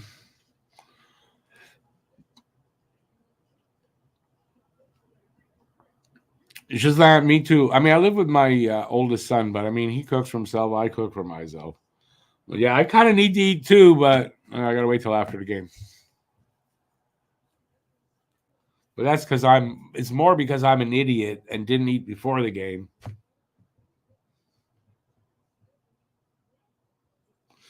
Good to see you again there, just have a good meal. Enjoy the rest of the game. So we got, I don't know who this is, two players just doing a twirly dance there against the boards. A couple guys hanging on to each other.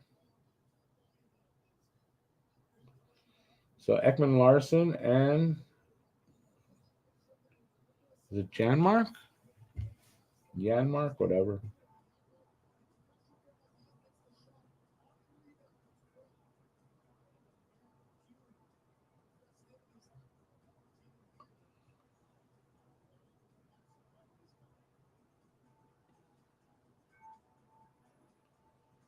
Things heating up here.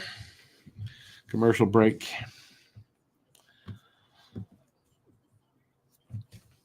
I don't think I'm entertaining anybody tonight. Man, only 9 people left.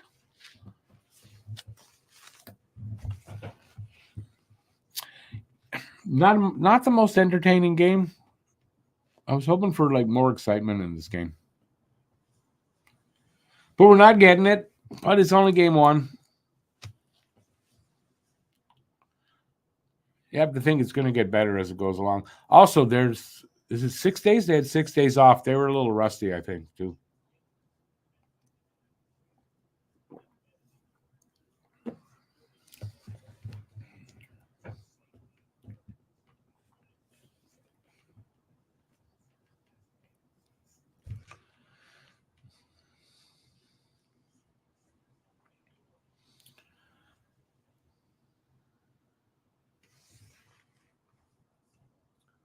Wonder how many commercials we'll get.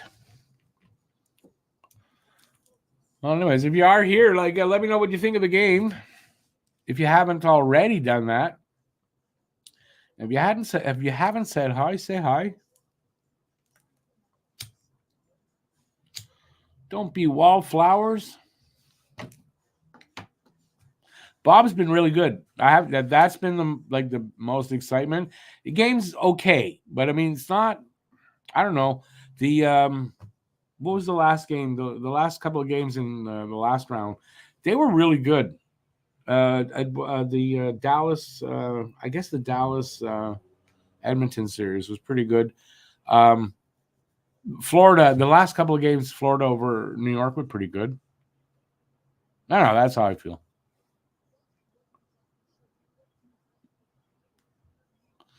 I'm not into racing, BL, but I know it's here.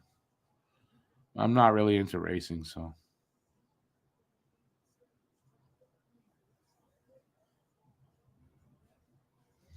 Never have been one for some reason. I've watched a few races here and there, but I mean, I do not. I got a friend downstairs, a neighbor of mine. He loves that stuff, though. He loves the races. That and darts.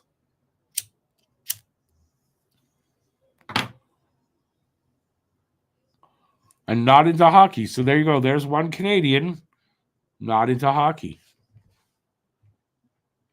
And he's a good Canadian too. He's a former military guy.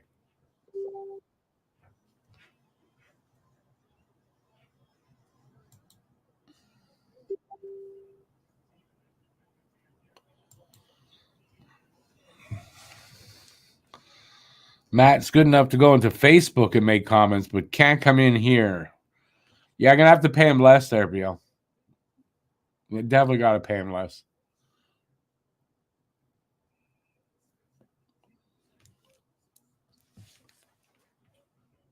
$9:22 left in the second. The shots are now 20-9 for Edmonton. So I mean that's 20 shots, no goals.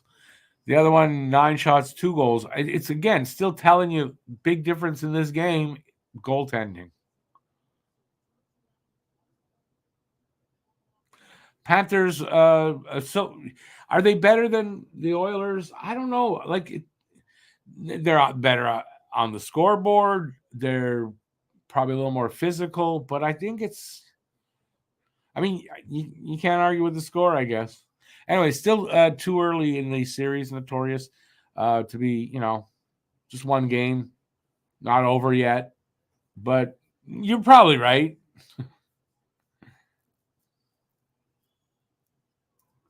Oh, is there a penalty? Oh, there you go. Bennett for cross-checking. Thank you for that there. Who told me that? JFed, thanks.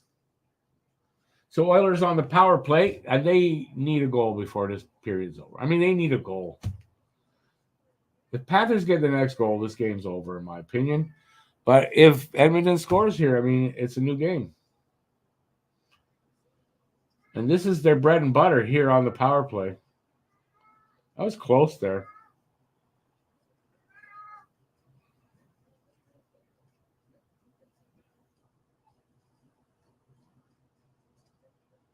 Ooh, good save, Bob. Another good save, Bob. Wow.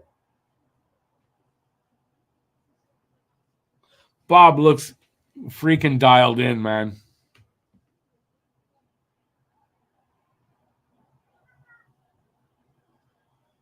He's getting up there, he wants to win a cup. You got to figure he's getting near. I don't know how old he is. He's getting near the end there, somewhat. Yeah, I mean, he could win this for Florida on his own almost. Well, not on his own, but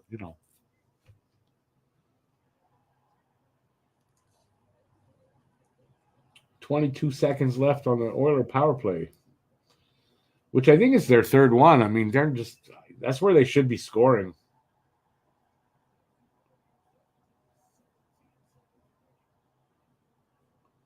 So I don't know what that whistle was. Icing or what was it?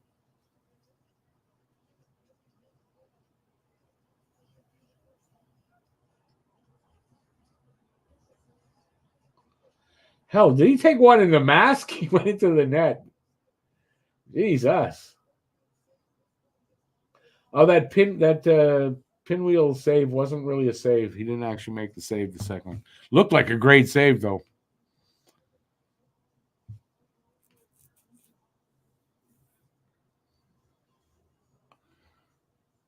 Have they not been getting high shots? I haven't noticed that.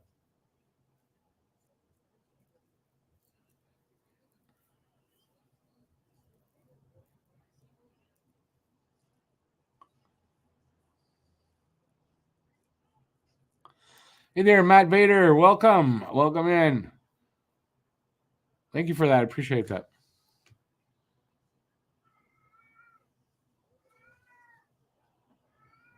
We got 7:10 left here in the second.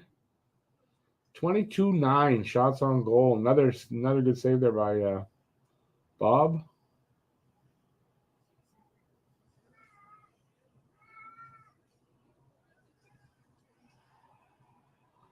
Another save by Bob.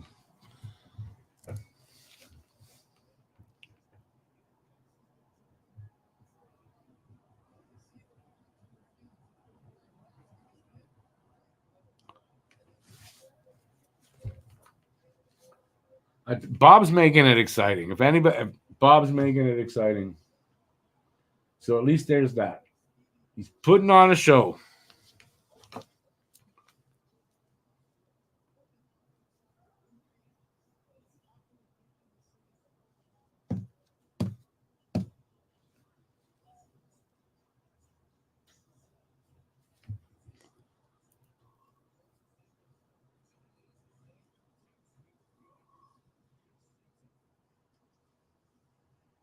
Quick piece of cherry pie. Yeah, it fills the hole, but it's not good for me. I can't do that shit anymore.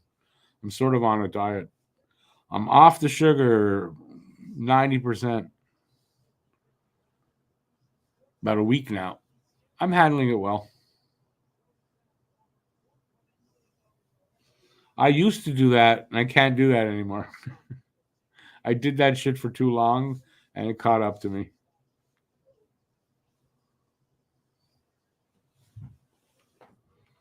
6:40 left here in the second. Shots are 24-9 for Edmonton. Score is 2-0 Florida. It's going to be kind of like Edmonton's last game with Dallas. 10 shots, they won the game. Florida might not be that much more than that 10 shots. Am I diabetic now? I have been for 6 years. I just have trouble stopping the sugar. But it's gotten to the point where I got no choice now. So, yep.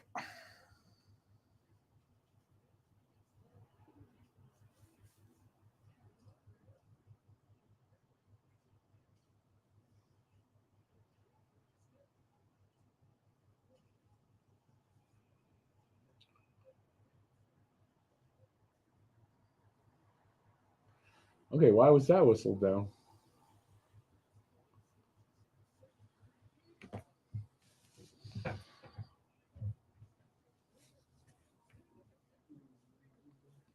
Yeah, it's a good game now. It's gotten more exciting. Like I'd say the last 7 minutes or so gotten really, really good. Yet Edmonton still can't score. Everyone should go easy on desserts, to be honest. Sugar's horrible for you. By the way, you hear my cat meowing. It's nothing wrong with him. He meows a lot. He's a meower. Do I make my wife translate Habs pressers? I'm not married, so that would be hard to do.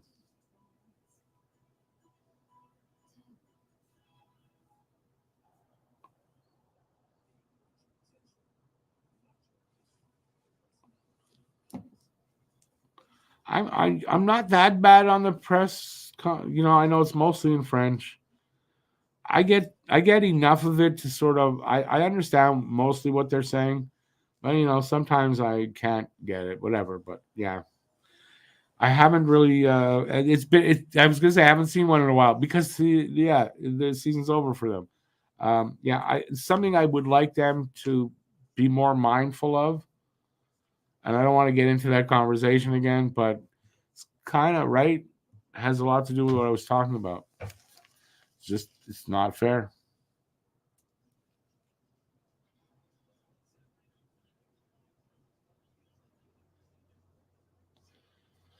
Not too many. I might have pizza. I got a frozen pizza.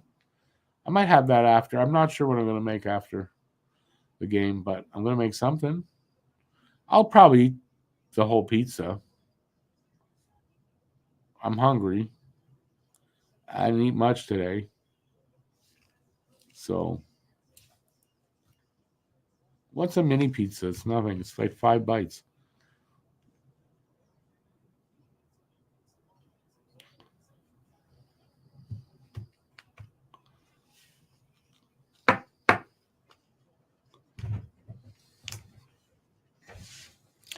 I don't mind about the different language, but they're not inclusive enough in press conferences or when when the media is talking to players or the coach or the GM. They're not inclusive enough, and I just think it's not fair.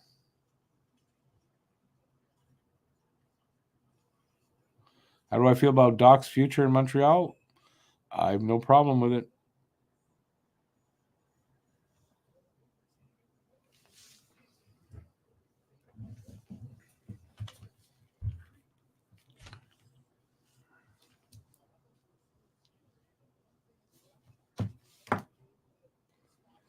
$5:15 left here in the second. Ooh, Florida got their 10th shot. Woohoo!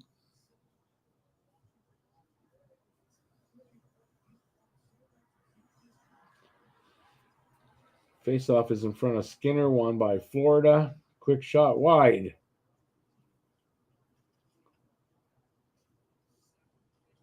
Here comes Edmonton. Nope.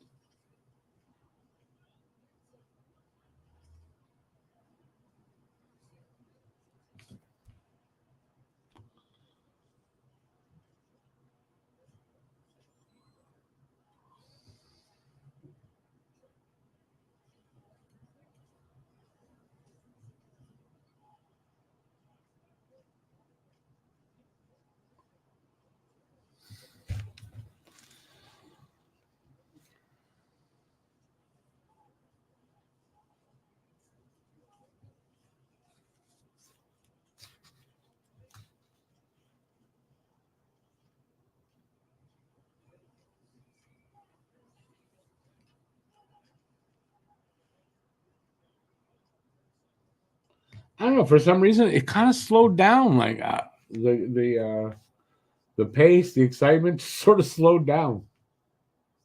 4:08 left in the first, and there's a stoppage in play. I don't know why. I don't think it was icing, but it might have been icing.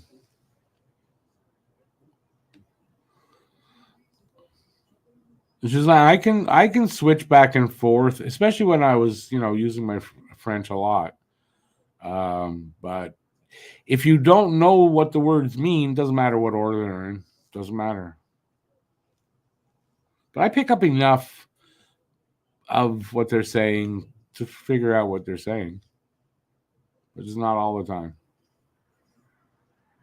And then there's days when no, I'll just flip through it until I get the English questions, and then that's all I watch.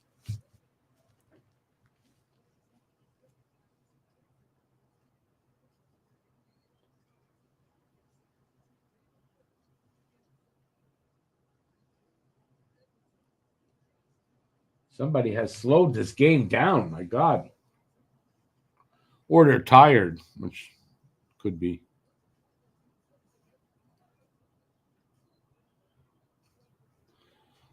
Yeah, it's just that's the key. But what you said, by the way, thinking in the language.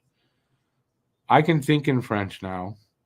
I couldn't for the longest time, but I can think in French now. When I talk, I think when I think it.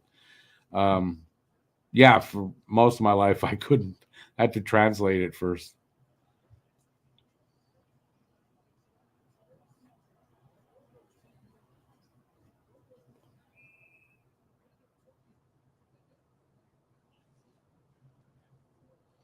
2:48 left in the second.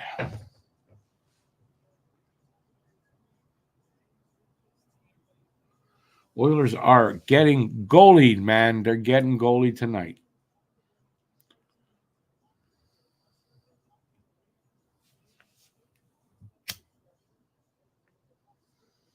I wouldn't mind learning French better in general, but yeah, I'm not gonna be forced into it. That's all. But yeah, listen, it's always good to speak different languages. I have no problem with that.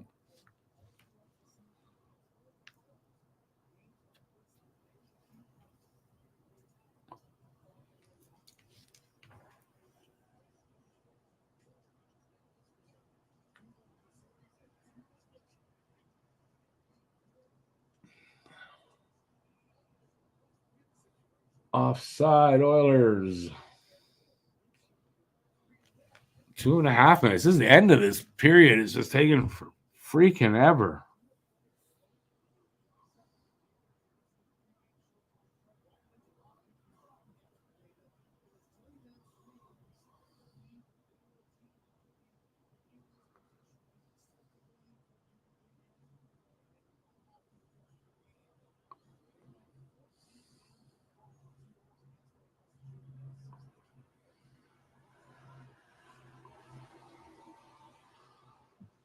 Je suis capable de talk in English and in French dans la même sentence.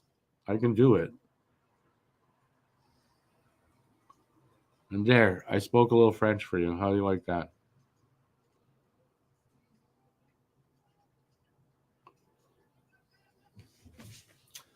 Under 2 to go. Get out of this goddamn period. I'm telling you, the last 5 minutes of this period is taking forever.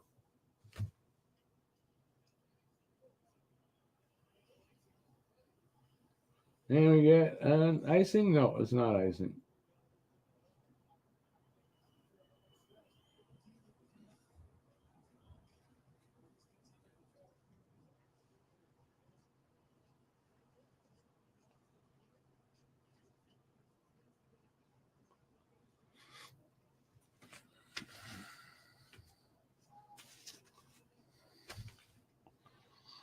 Joe, definitely thin crust.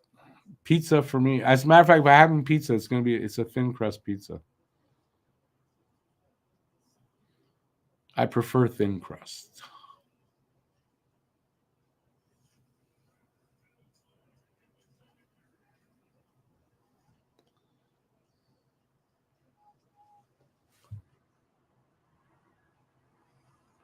Under a minute to go here now. 45 seconds to be exact. Oh, man. That was close. Skinner made a good save, but I don't know if he thought he gave up a worse rebound or he was going to look behind him and then he saw the puck right in front of him.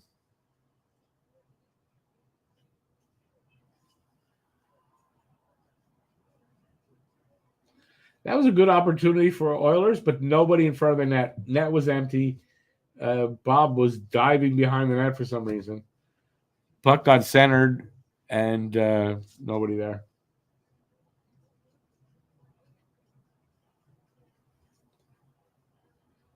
As time runs out on the second period, we are 2-0 Florida after 2.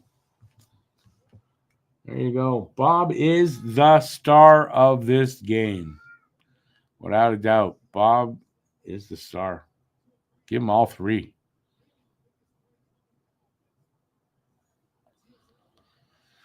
Let's not have Spanish now. Geez.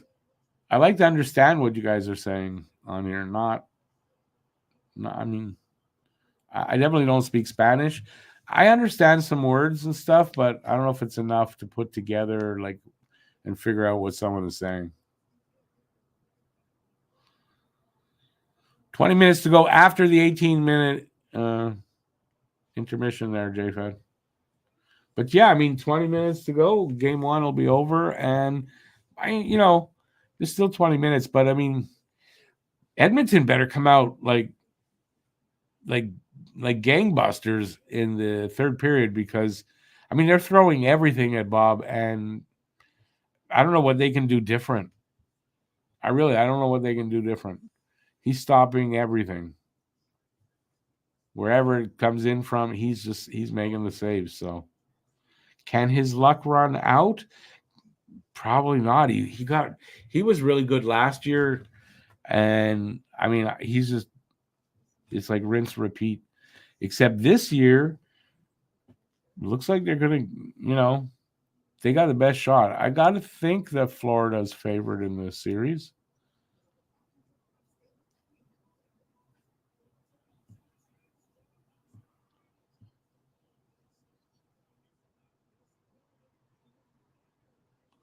You want to learn 5 languages or something? Yeah, no, I don't. That's too much for me. Languages aren't really my thing. Listen, I can barely speak English, so, you know.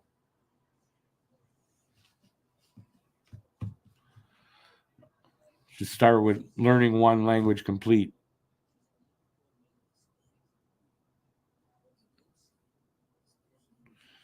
No, I count 5: French, English, Spanish, and Brazilian Portuguese. That's one language.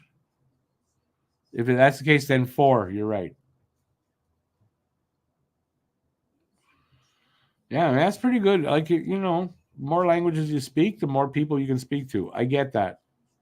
I get it. Not lost on me.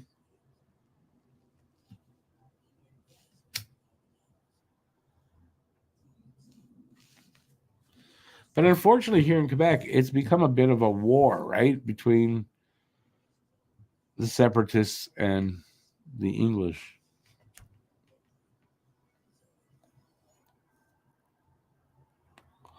The funny thing is, hopefully, the last thing I say on politics.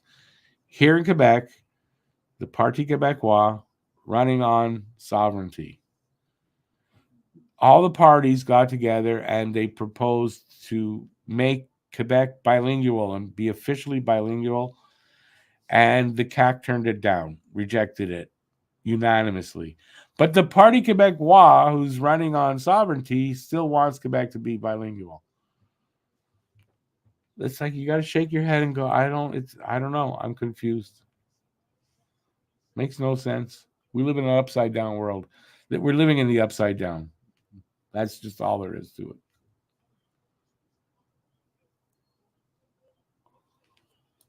The simulation is glitching. The Matrix is on the fritz.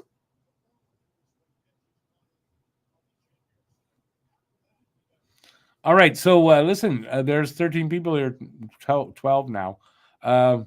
We've got to have other subjects to talk about. I know, like, I'm the host. I should have those subjects. But you know what? Here, let's go with this. I'm curious as to what you guys out there think of Beckett Seneca, a potential pick for Montreal at number 5. I'm curious. My video on him is coming out tomorrow. I'm just curious what you guys know about him and what you think about him. And do you think it's a huge stretch if they do pick him, or you don't think it's a stretch? I'm a little curious about that pre-releasing my video.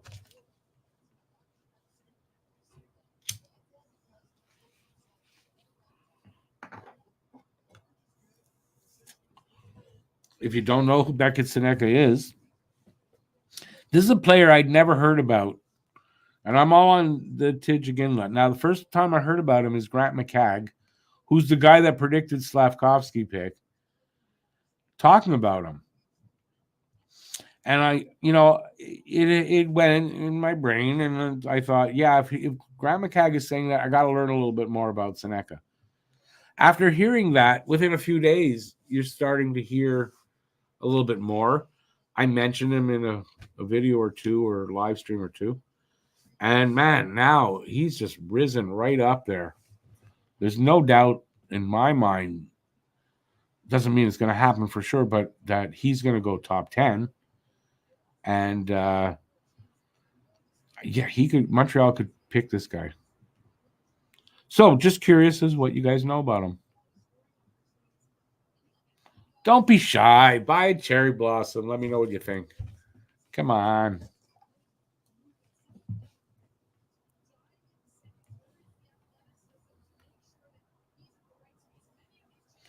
Yeah, Joe's not in a weekend. In 2 years. 2 years ago, he was 5'10", and right now he's sitting somewhere around 6'4".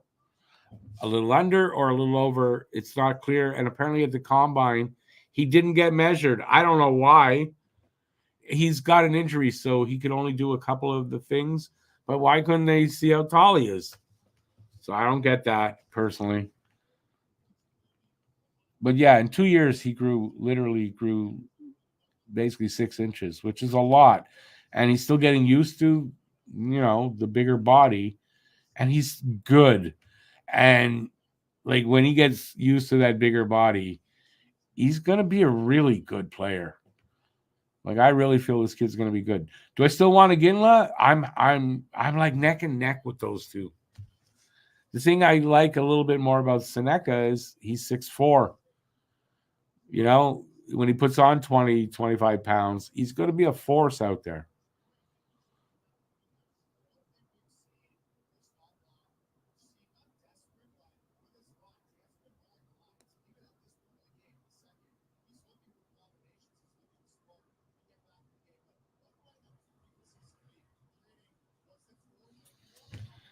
I don't want to talk about separation.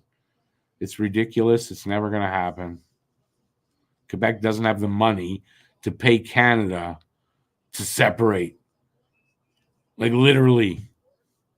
You know how much money they have to pay for federal buildings and for all infrastructure here that Canada built belongs to Canada?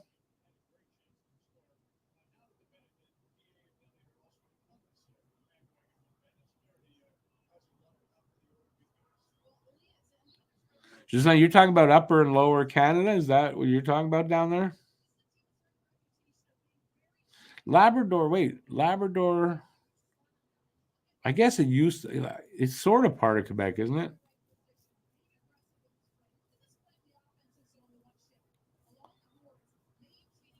It's attached to Quebec anyway.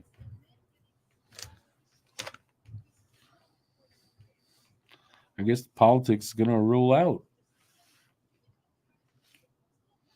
So what, nobody's heard of Seneca or just nobody wants to talk about him?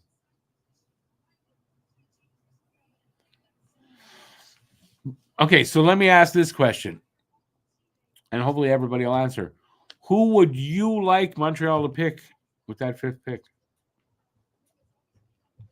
For me, I'm good with either Demidov, Lindstrom, Seneca, Ginla. I'm good with any of those 4. My preference seems to be, though, for Seneca or Ginla. But Lindstrom, man, he's a big dude and strong as hell. Maybe a back issue there, maybe not. And Demidov, I think is better than Michkov. So some great options there, right? So nothing really to hate in either of those 4 picks. Renegade Man, hey, how's it going?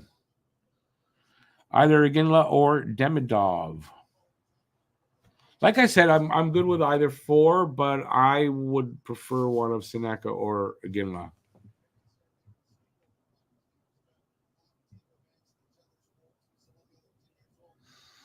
I get it, Gislain. But you could say that, and that's fine too. But is there a player that you would prefer them to pick? So, you're just saying you're like me. I'm good with whoever they're going to pick. But I have a preference.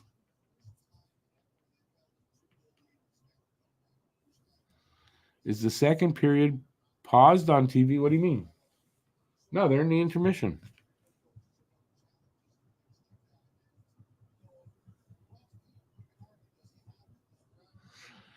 I don't think Iginla's going to go that high, but I tell you, Seneca could go that high. I don't think Iginla's going to go that high. I honestly don't. Not 4. I can see Montreal picking him, yes. I don't think he's going to go higher than that. Yeah, but Demidov, I don't know. It's looking like Demidov. There's a chance Demidov could be there. There's a chance, especially if the three teams ahead of us, not San Jose, if they go defenseman, which from what I understand, at least two of those three teams are leaning that way.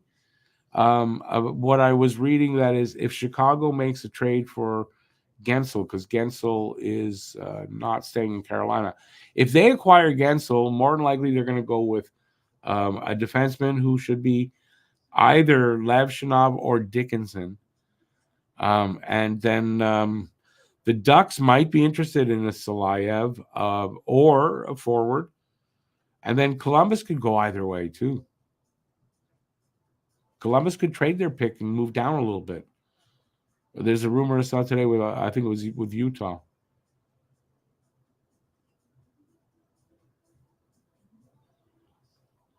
Notorious, maybe not. I'm not saying they won't, but the rumor of Gensel and then they go with Dickinson. I mean, Dickinson looks like he's going to be a good defense, and they need to improve both. So they could go either way as well.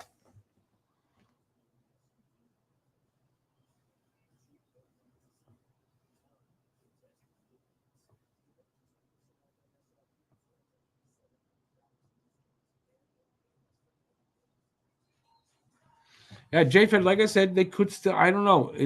I think it's so all over the board that Demidov could be there. I kind of doubt it too. I just want to read what the rest of it. I don't know that Seneca's rated lower now, ranked lower. It depends on the list you look at, whose rankings they are, but they're kind of close there now. The thing is, neither I haven't really seen, although I think I said it in my video today, that I've seen a lot of rankings where he's kind of at 50s. That's not really. I watched it when I was editing it and went, oh, geez, that's not really accurate. But a few of them that I've seen, Ginla and Seneca are like back to back.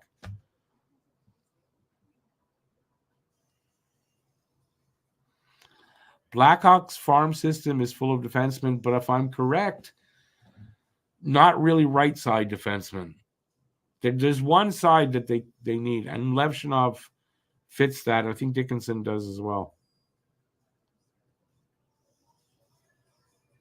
They've got a few good ones in their last draft, but they only drafted a few defensemen, not like 3 or 4 in the last 2 drafts. That's not a lot. So they could go defenseman easily. But I think they want to add with Bedard. So if they don't get that free agent or make a trade for somebody that can play with the Bedard, then they're probably going to go with Demidov.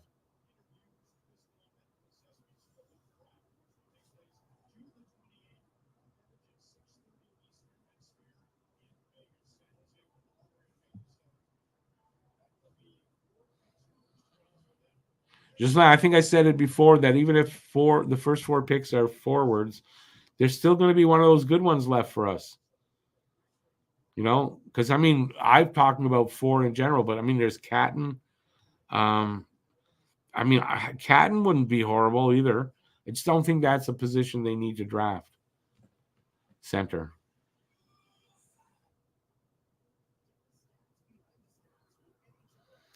BL, no, I'm not. I'm saying this now. I said it in my video that's coming out tomorrow. I prefer one of Iginla or Seneca, but I mean, if they get Lindstrom or Demidov, because I think one of those 4 at least is gonna be there when they draft. So if they get one of those 4, I'm not gonna go, oh man, I'm gonna still be happy because there's 4 good prospects there. I'll be a little disappointed if it's not a Ginla or Seneca, I think, but not that much. I'll recover quicker than last one. Took me about 5 minutes to recover from the Reinbacher pick. I'll be quicker.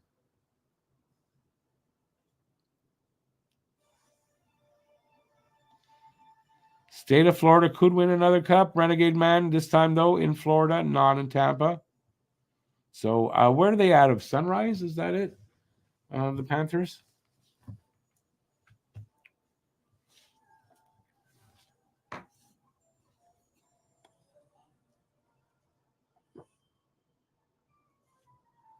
I kind of wish they'd get to it so I can get to supper a little sooner. Michael Del Call was a 5th pick. Yeah, I mean, teams have made mistakes at pick 5. That's something else. Montreal can't really make a mistake there. That's where I could see them taking Iginla over Seneca, because Seneca's upside is bigger, but his floor is shorter. It's got a, what do they call that again? Anyway, his floor is the lowest of these guys that I'm talking about, but his ceiling might be the highest. So the point is, if they miss on that, though, right? If he only gives the floor, that's a big miss, and it could set them back. So they really have to make this the right pick. So I believe whoever it is they pick, I'm going to trust that they did their research and diligence and whatever, and that's the guy. That's the right guy.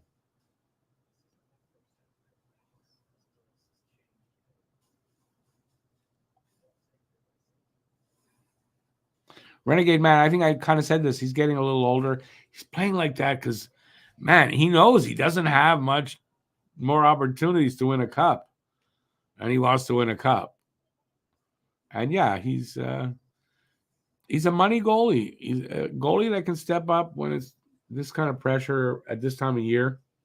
It's a money goalie. Last 2 seasons, he's been there. So,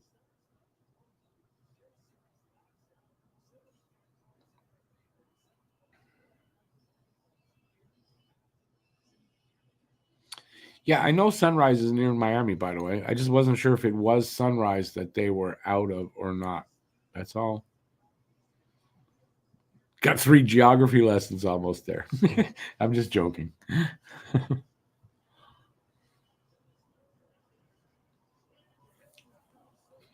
Well, we are about to get started. Hey, listen, or they already started. I can't tell. Second period, I missed the first 2 minutes.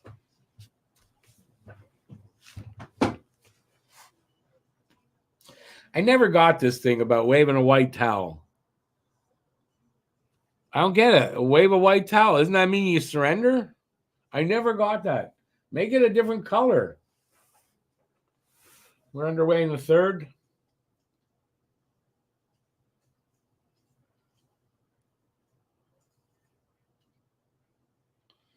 Panthers 7-0 when leading after second period in these playoffs.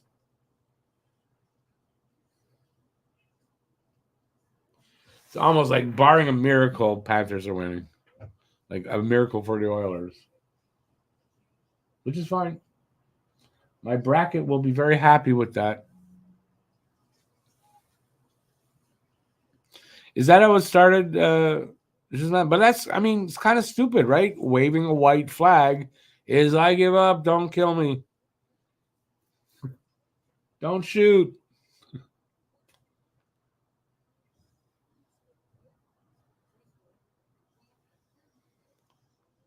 Thanks for the geography lesson there, Gislain.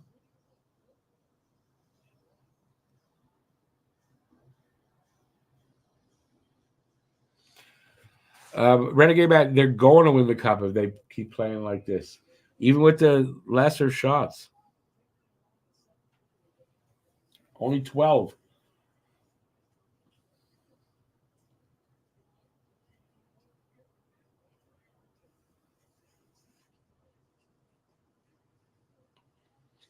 I don't know what Edmonton can do. 26 shots in the first 2 periods. That's pretty good.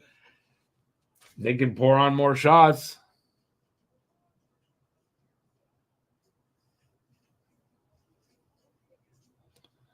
And BL, you know what? These 2 cities, they're in a state, and that state is called Florida. It's situated on the coast. Is it on the coast? Yeah, it's by what? I don't know what ocean that is. Been there many times as a kid, but don't ask me. 2 minutes into the third, shots are 26-12 for Edmonton. Scores 2-0 Florida.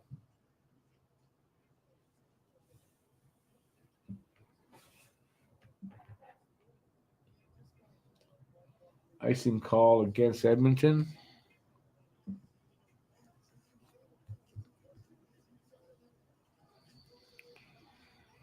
White is the color of purity. Not was.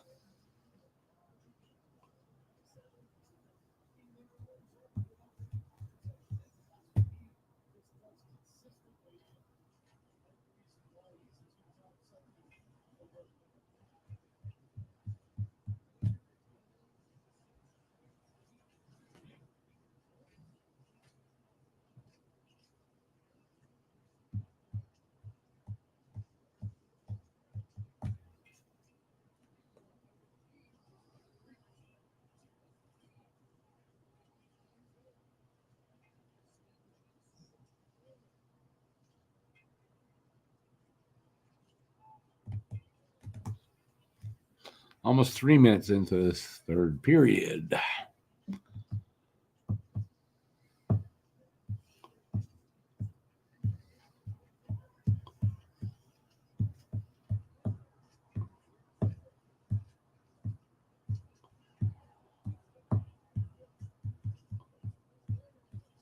Imagine 4 teams in Florida. That's crazy. 2 teams is too much. In Florida, it doesn't make sense when you think about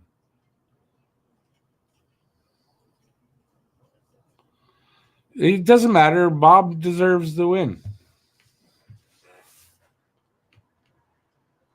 And no reason not to think that Bob's going to play like this all series. He does that. Although, okay, not last year. They lost to Vegas. I remembered.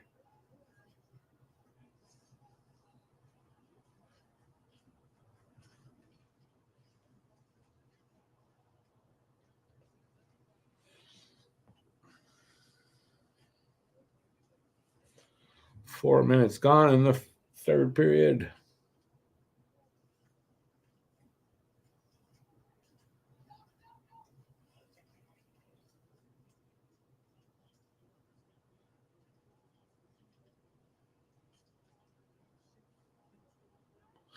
If Notorious, if Florida is doing that, like if they're playing the prevent defense kind of game, it could go bad for them in this third.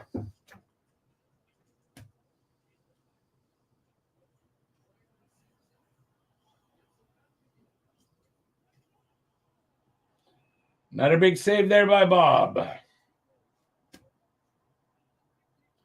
What does McDavid have on his bloody chin, on his beard? Is that a Band-Aid?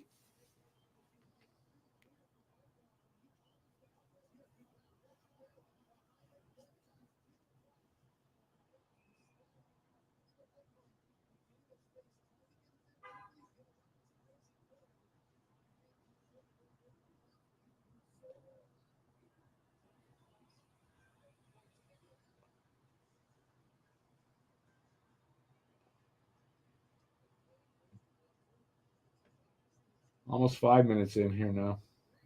Closing in on 5 minutes into the third.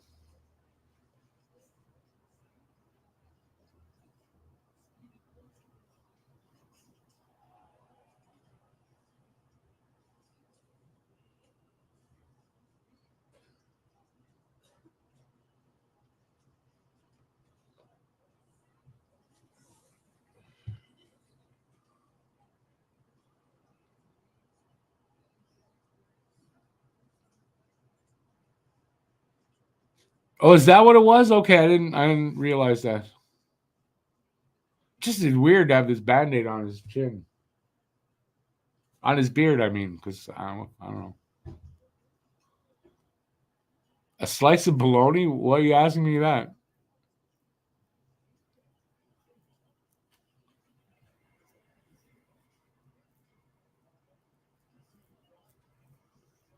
Renegade Man, yeah. No, listen, I think he should have had those 2 goals.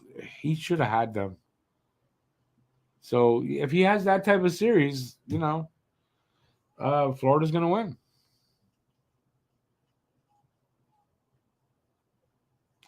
Matt Kachuk, as soon as the play stops, he's chewing on it. And I hate it, the way he does it.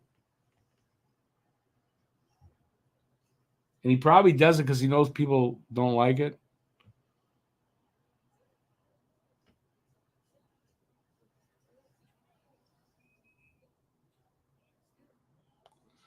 Will I have my beard at the end of the playoffs? What do you mean? I've been on here 5 years. You don't know what I look like normally? This is what I look like. Have I ever shaved my beard off here? I think I did it for November once. That's it. No, yeah, of course my beard's staying on. My beard ain't going nowhere. See my beard? Ain't it weird? Don't be scared. It's just a beard. That was actually a George Carlin wee bit of a poem.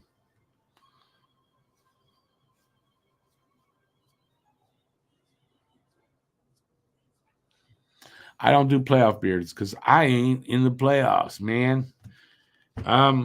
Also, you know what I can't do? I can't grow my beard out like that. I mean, I physically could do it. It drives me crazy when it gets a little too long. There's no way I'm doing a playoff beard. Nope. Not gonna do it.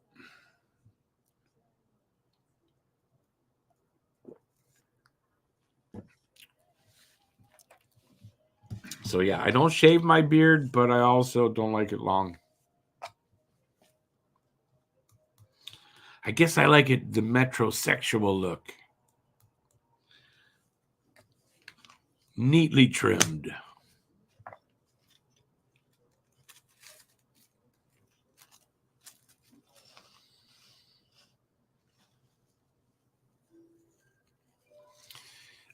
Pete is he's got a few things going on, and when he's got time, he'll be back. There's no feud, or there's no nothing happening between us.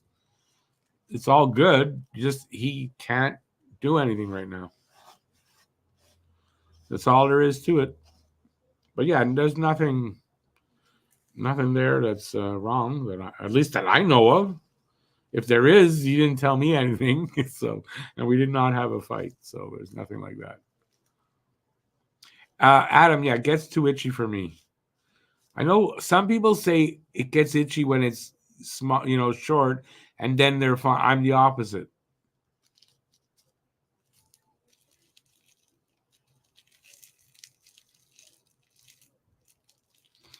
It's just that no, I can't do that. I just can't.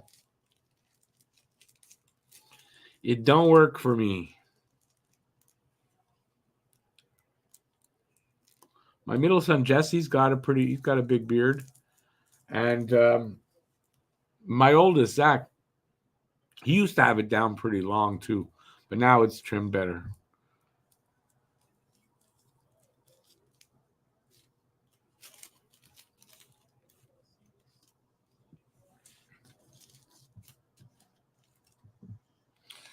He's already getting paid the same kind of money Matt gets.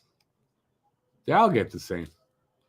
Yeah, no, listen, there's stuff going on in his life. I know. I haven't really spoken to him much lately. And as a matter of fact, now that we're talking about him, I'm going to get in touch with him and see how he's doing. But I mean, I see him out there on Facebook and stuff. He's okay. I know he's got something going on. But there's no bad blood or anything like that. It's Pete. He'll be back. He's also still that new job there, the bus driver. It takes up a lot of his time. He's on a split shift type of thing, so. And I also know he hasn't watched a ton of hockey this season and everything. So partially because he's not up on everything, he doesn't, he feels weird about talking about it.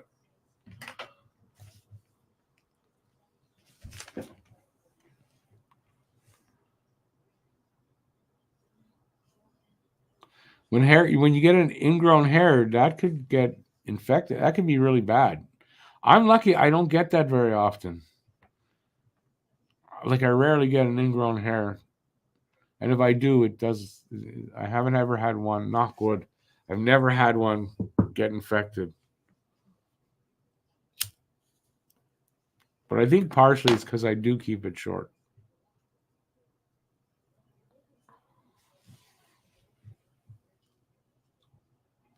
Look at that. Florida's on the power play. And almost a minute gone in it.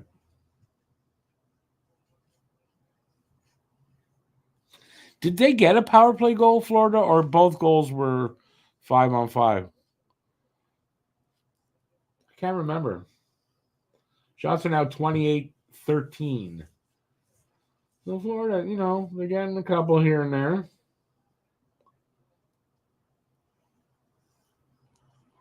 Bad giveaway. And then a good stick in front of the shot that came off it was Edmonton that Florida bad giveaway in their own zone. Player was taking a shot and the guy got a stick in there, deflected out. So that was close.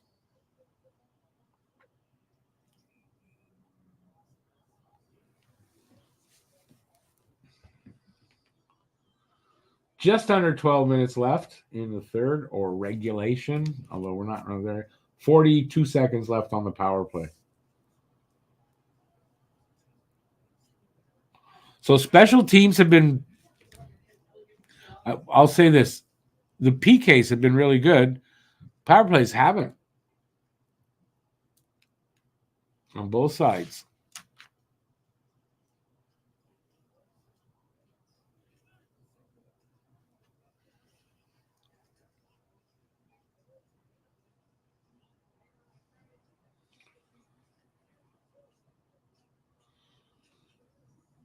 Nurse, I think, took a shot in the nuts. Both were 5-on-5, Notorious? I thought so. Power play's over.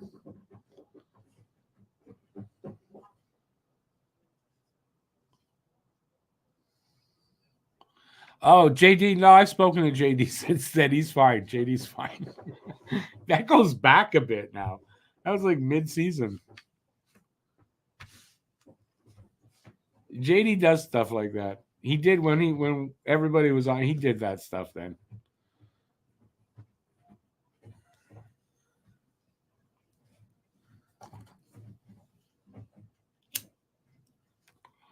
Matt is not from Newfoundland, Ghislaine. He's from Boston.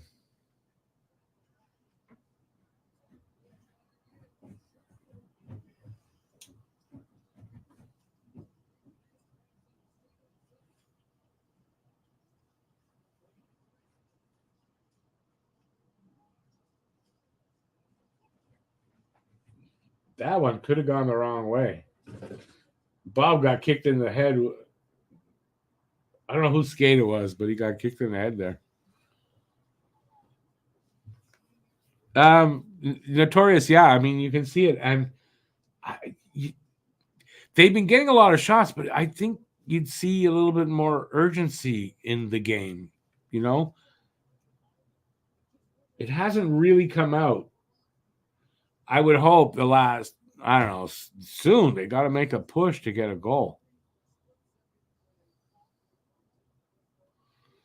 Or who's Josh Goss? I have no idea who that is.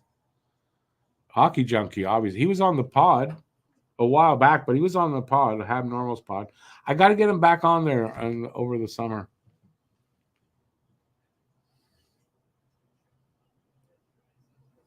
Who's Josh Goss?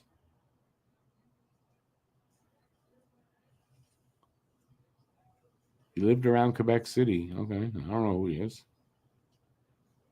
Under 10 to go in the third.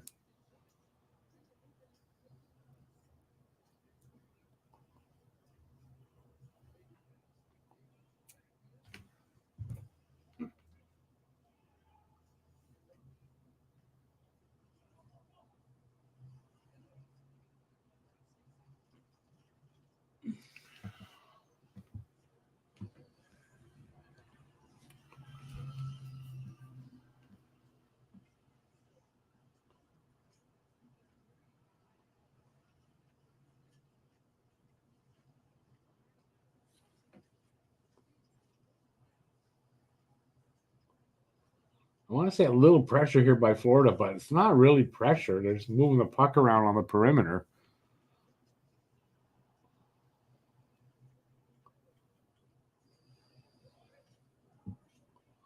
But Edmonton having trouble getting out of their zone. Now they do.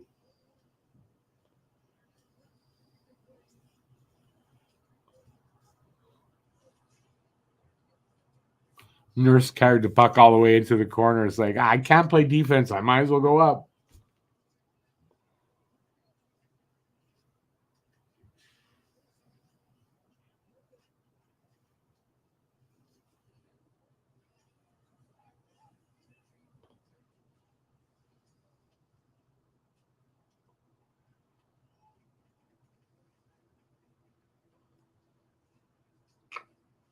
Just over 8 minutes left in regulation.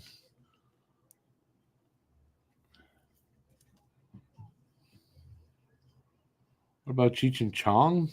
They ever straighten out enough to do that? Cheech and Chong.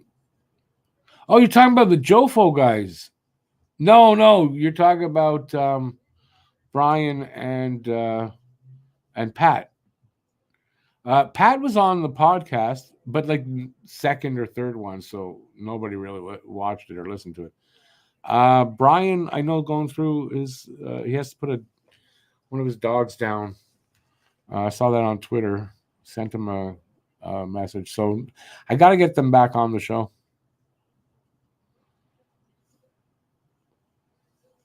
You see, now they think you really meant Cheech and Chong. I don't think you did.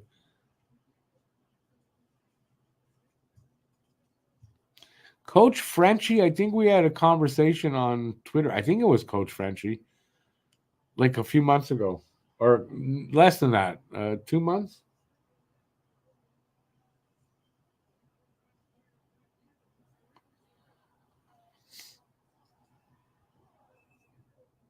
The real Cheech and Chong, well, I mean, I don't really know what they're up to.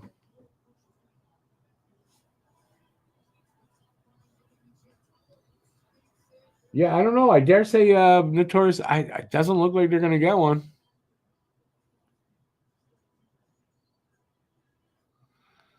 BL, that's for the press conference after, no? I'm just bugging. I don't know.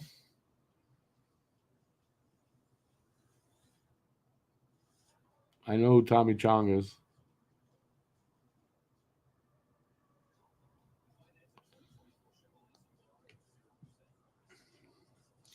They're professionals. They can get over it, a shutout.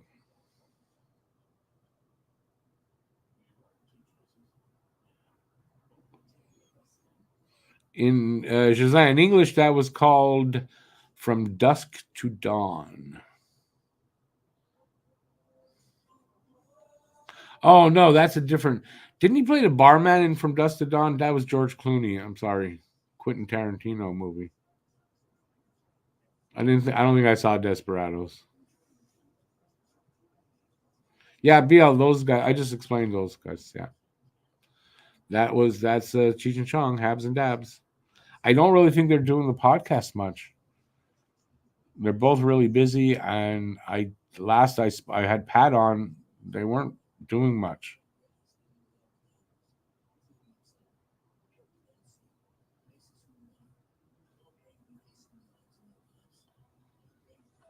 You want to see McDavid do something? I'm sure he'd like to be able to do something.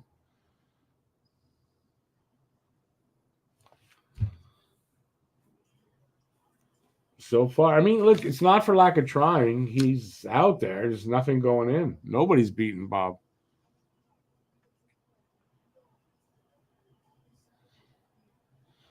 Oh, El Mariachi, that was with Antonio Banderas, wasn't it? Maybe I'm wrong. Like that was a long time ago.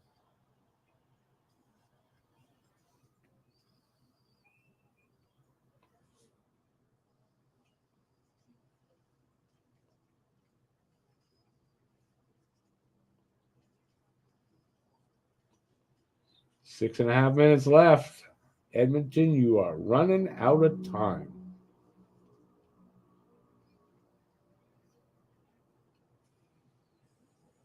It's going to end up 3-0. Empty net goal. Oilers will pull the goalie around 2.5 minutes left. And Florida's going to get an empty netter.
They're not really letting him get to the middle.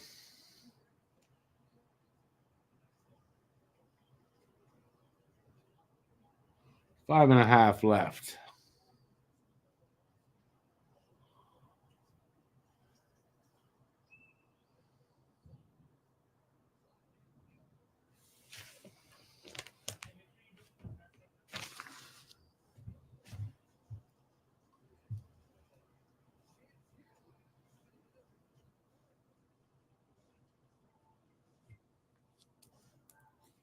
Commercials.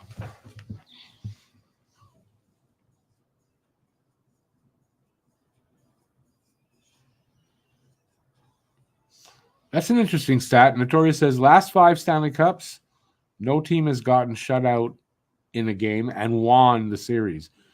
Tampa Bay got shut out game 2 and lost 4-2 in 2022.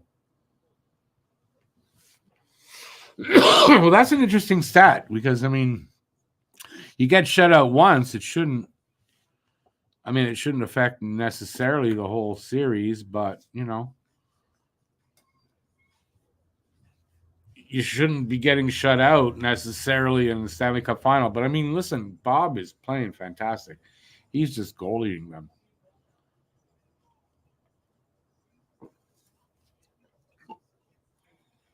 I mean, some shutouts, it's not like the goalie is just super awesome. He's out of his mind. But, I mean, Bob's playing out of his mind here.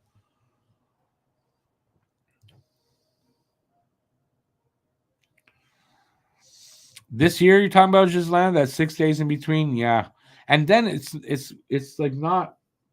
So what they're doing is every time they change venue, it's 2 days in between games. So, yes, we'll have a game on Monday, but then it'll be Friday. Was it Friday? No, Thursday. And then Saturday, and then Tuesday. You know, so it's every venue change. They said it's going to be 2 days in between. So that's why this one's going so long. June 24th is too long for the final game of the finals. It's too long. But yeah, usually they move it up, right? If they're finished early, then it moves up, but they didn't. Who knows why? I didn't hear an explanation for it.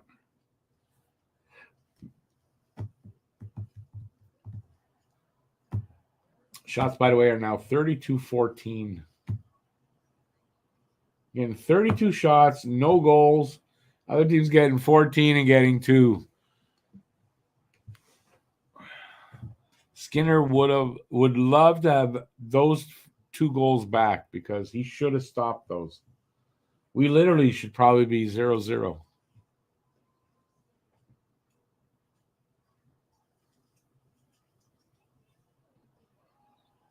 Wow. Edmonton should have had a goal there, but the puck either bounced over the guy's stick or he totally missed it.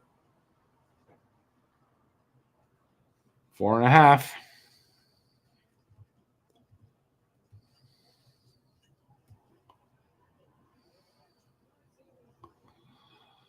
June 24th, last day of a cheap buyout. So how did it screw up the Kings? They're out of it. they can do that. It's also June 24th, Saint Jean Baptiste Day here in Quebec. Ain't my holiday, but it's a holiday in Quebec. And I say that only because I know I'm not welcome around the celebrations. At least when I was growing up, we were not welcome. I used to not go outside even. Didn't go shopping, didn't go do anything on June 24th.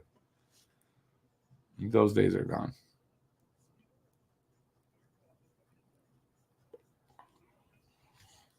Phil Deneau and Pierre-Luc Dubois share a birthday. For Phil Deneau's sake, I hope that's all they share. Other than their initials, sort of. Knobloch going to get outcoached this series. First game, looks like it, but there's still a lot of hockey left, so a little early to judge completely. Are there a lot of French people in my building?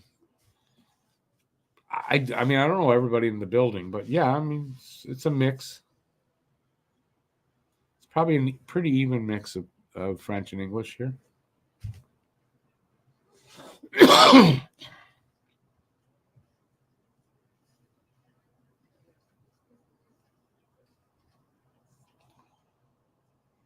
That was a close deflection there.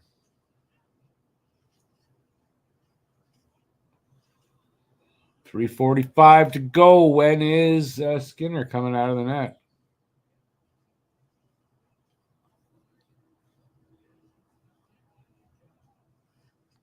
Deneau, you know what? That makes more sense. I thought Deneau was in the same month as my birthday. I'm in a high rise? No, I'm not in a high rise. What are we? Three floors. I'm near the airport. They're only now, like, they're building some new buildings. They're allowing 9 floors, but it's usually 3 or 4 floors here because we're right near the airport. Not that there's a flight path over us, but still. 3 minutes. When is Skinner coming out? I think now if they can get good possession in their own end, Skinner comes out.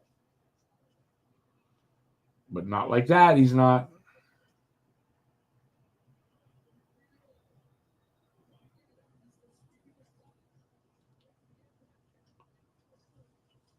Monday's game is at 7:30. That's good to know. I thought they were going to all be at 8 o'clock.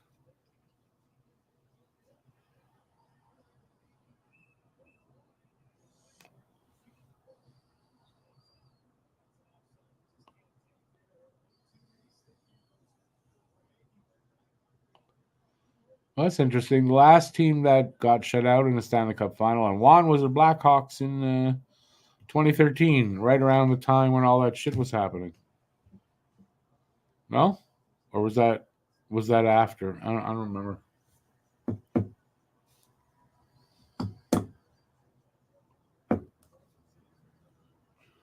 .229 left in the third. Face-off, I think, is in still over Edmonton line. So, I mean, if they can get possession now and get that puck into the offensive zone, Skinner got to come out then. Do I cook a lot? I used to. I don't cook as much, but I cook, yeah. I don't order very often, that's for sure. So, basically, I either cook or I don't eat. One of the two. And that's empty now.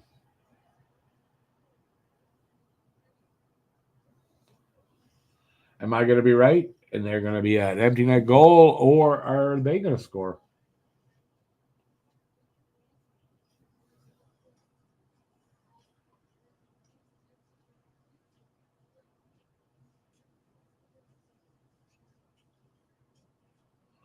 I think I heard a post hit.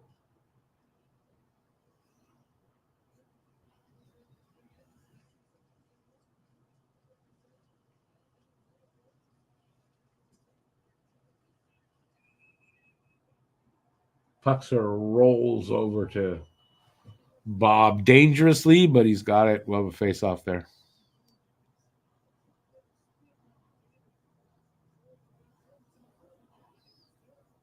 BL, absolutely. When you start on the road, if you can win one of two, yeah. Yeah, listen, just because the stat says if you get shut out, it doesn't mean it's going to happen in this one. So, yeah, I mean, they got to, I mean, Edmonton kind of needs that win next game, or this could be a series where the home team loses, right? And they'll go, or the home team wins, excuse me, right? So they'll go home, they'll win there too. That could happen. All kinds of things. We'll have to see. But it sure as hell looks like they are getting shut out here tonight. They've got a timeout right now, Edmonton.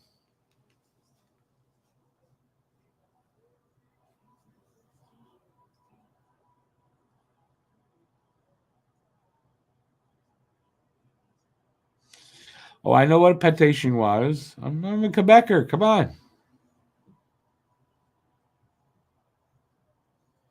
I love pate chinois. I make a pretty good one too. I haven't in a little while. I should. It's a good idea. I should make that.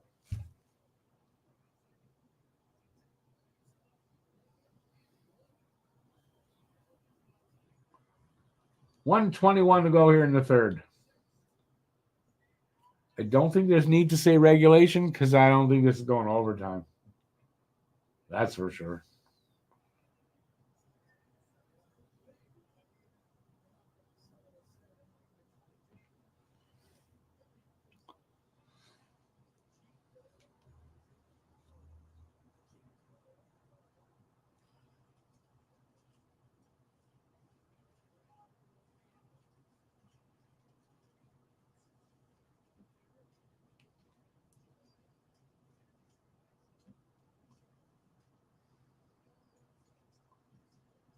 There they go.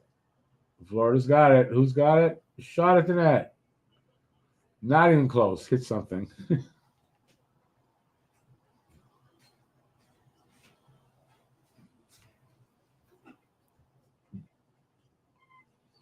45 seconds to go.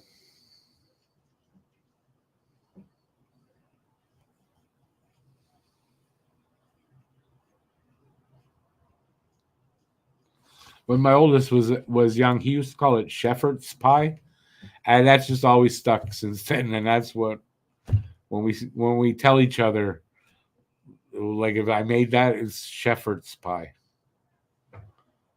One of those things that will never change, I guess, for me.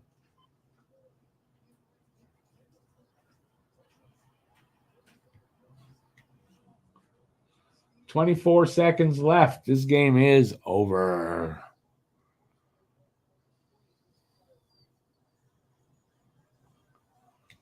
With 24 seconds left, I don't see that it's going to make much difference. Getting a goal might help them in confidence-wise, but I mean, they're not going to win this game.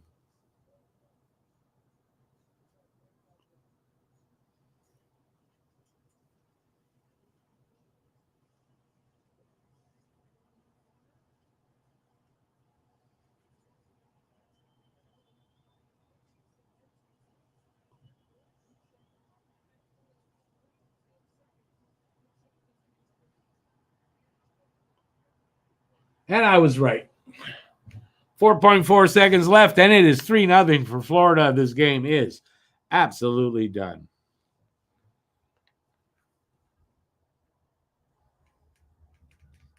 Well, I'm a little surprised that that Edmonton wasn't able to get one, but I mean Bob was fantastic. He deserves all three stars if they could do that. He deserves it. But yeah, at times a good and exciting game, and at times boring. So I hope for a little better that way. Game two. Have a good night, Bill. Thanks for being here as always, man.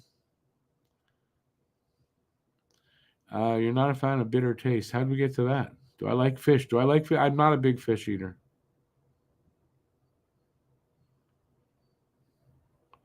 Yeah, I'm not a big fish eater. So some, but I like fish basically as fish and chips, which isn't the healthiest way to eat it.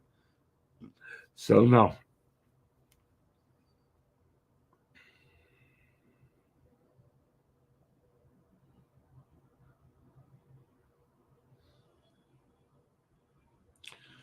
Yeah, well, I was talking about that before. It's just on the Band-Aid on him. He got a high stick or whatever. He got cut there. It just looks stupid. It just looks really stupid. That's all I can say. All right, so this game is done. The next game is on Monday. I'll be doing that as well. So I'll be here on Monday for that. Don't forget to check out for my Beckett Seneca video, which is coming out tomorrow morning. Gives you a whole day to check it out. What else I got going on? Not doing a podcast Monday or Wednesday. So both Pucking Around and Habnormals are taking, I think, 2 weeks off. And then we're going to be on before the draft and after the draft. We're taking a little bit of a break in the summer, every 2 weeks instead of every week for the pods. What else can I tell you? If you're a Bruins fan, Bruin Pod, High Bruin Nation is going to be out tomorrow afternoon. No, it'll be out Monday because we're filming it tomorrow night. What else? If you'd like a t-shirt. No, see these two t-shirts? No, wrong film. If you'd like a t-shirt, either one, if you're interested to get one and you're in Canada, because it's done through Interact, send me an email at talkinghabs@gmx.com. That address is in the description, and I'll give you all the info how to do that. Frustrating game for the Oilers? Absolutely. Doesn't mean they can't come back from that, though. This makes it a little harder, maybe. But, I mean, they've got, they got a day to get over it. And they'll come back the next day, I would hope, ready for it. I mean, the difference here, though, was goaltending, pretty much. So are they going to get better goaltending? Skinner could play better. He should have had those first two, the two goals. He should have had them. Even though one was cross-ice, whatever. I saw them. He should have had them, I thought. Yeah, if Skinner can pull it together next game, I mean, Edmonton could pull out a win. So we'll have to see. They're kind of going to need to. I think if you take that stat about being shut out, and then you combine that with losing the first two games of the series, I don't think it holds much hope for you to win it.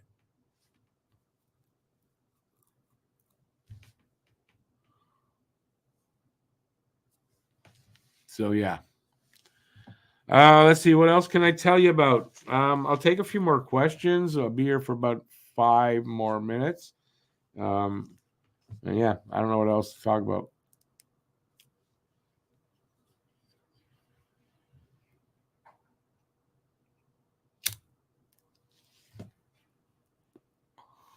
Renegade Man, I don't really totally disagree with you, but if Florida's the better team, the way Bob is playing, I don't think that's going to be a problem. Last year, they went up against a team that was better than them. And that's why, the tide turned. I mean, Bob was great last year. He's been really good this year. And if that's any indication of how he's going to play the final, I think he's going to have a great final. That's what it looks like. I don't know that Skinner is he capable of that? I don't know. Is Skinner capable of stealing the games? I don't know. He's going to have to. But Bob looks like he's dialed in to win a cup. There's no doubt in my mind that he's dialed in. I don't really expect him to falter much, if at all.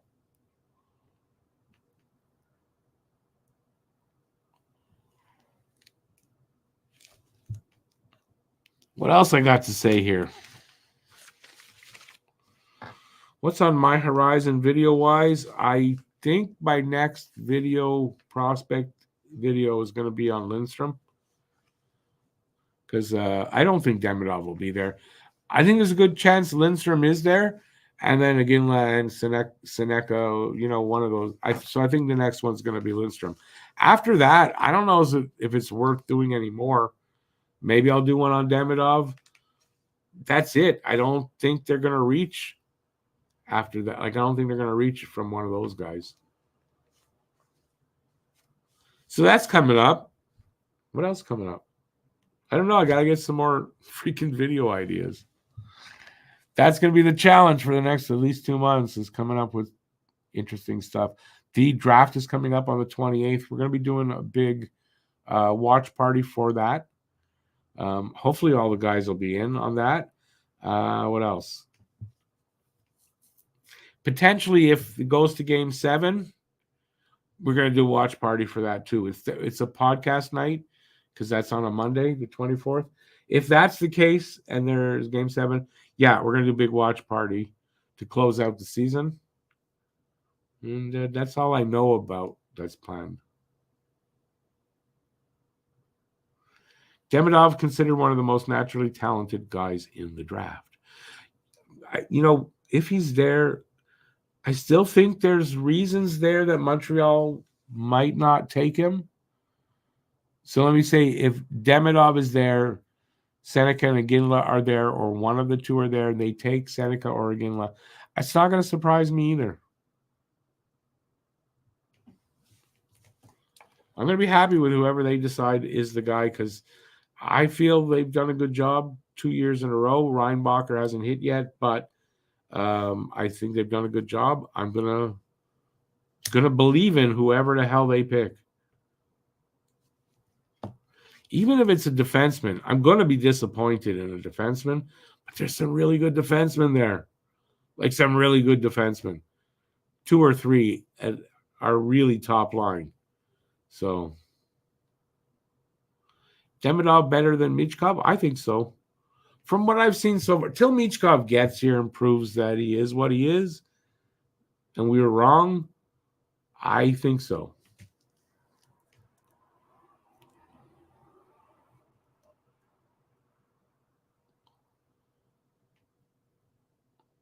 Renegade Man, I knew Skinner was young.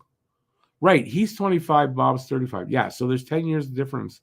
Bob looks dialed in for the Cup. And honestly, doesn't mean they'll get back there, Edmonton, but, Skinner has years left. Bob doesn't have too many opportunities to do this left in his career.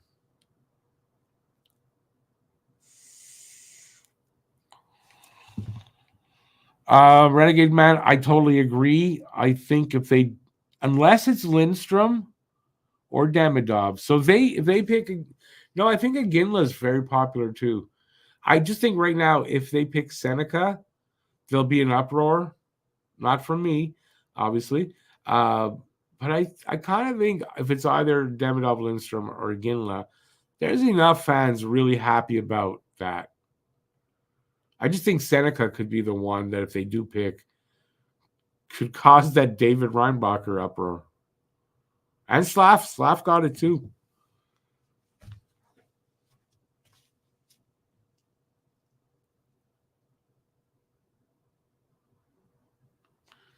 Just that it's also hard at their ages, 17 years old, these kids, to know, like, it's hard to evaluate whether they're going to make an impact in the NHL.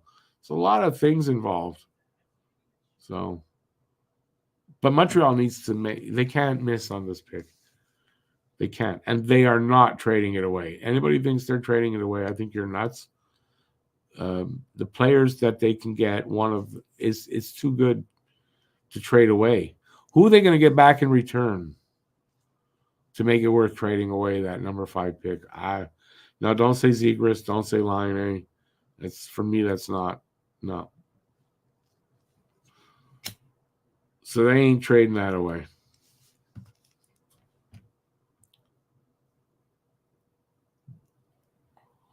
Unless you make such a huge overpay that it screws your own team. That's how huge the overpay is. Maybe then. What am I looking for? What am I looking for? What is the team looking for? Personally, I kind of think if you take Lindstrom, you're kind of getting a player that that type, you've got a couple of guys here. The thing with Seneca or Iginla, I think they bring an element that you don't have here in the top six. You don't have that element in the top six. And then with Seneca, with that size as well, I don't know. Just that with Seneca, as I said, his floor is low, and his upside or his ceiling is high. If you miss on that and you got the low floor, you're screwed. That's got to be weighed by them. So I don't know.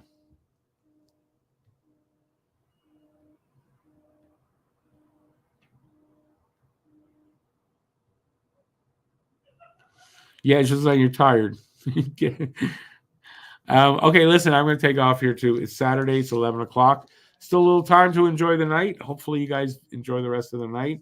I'll be back on Monday, and hopefully you guys will check that out again. We'll have a fun watching this playoffs, the Stanley Cup Final. All right, so till then, stay safe out there. Peace out. Feels like I haven't done this in a while. And really enjoy the rest of the evening, and I will see, and have a great weekend. And I will see you on Monday. Ciao, everybody. Don't forget to check out the video tomorrow. And if you want a t-shirt, let me know. Have a good night, everybody.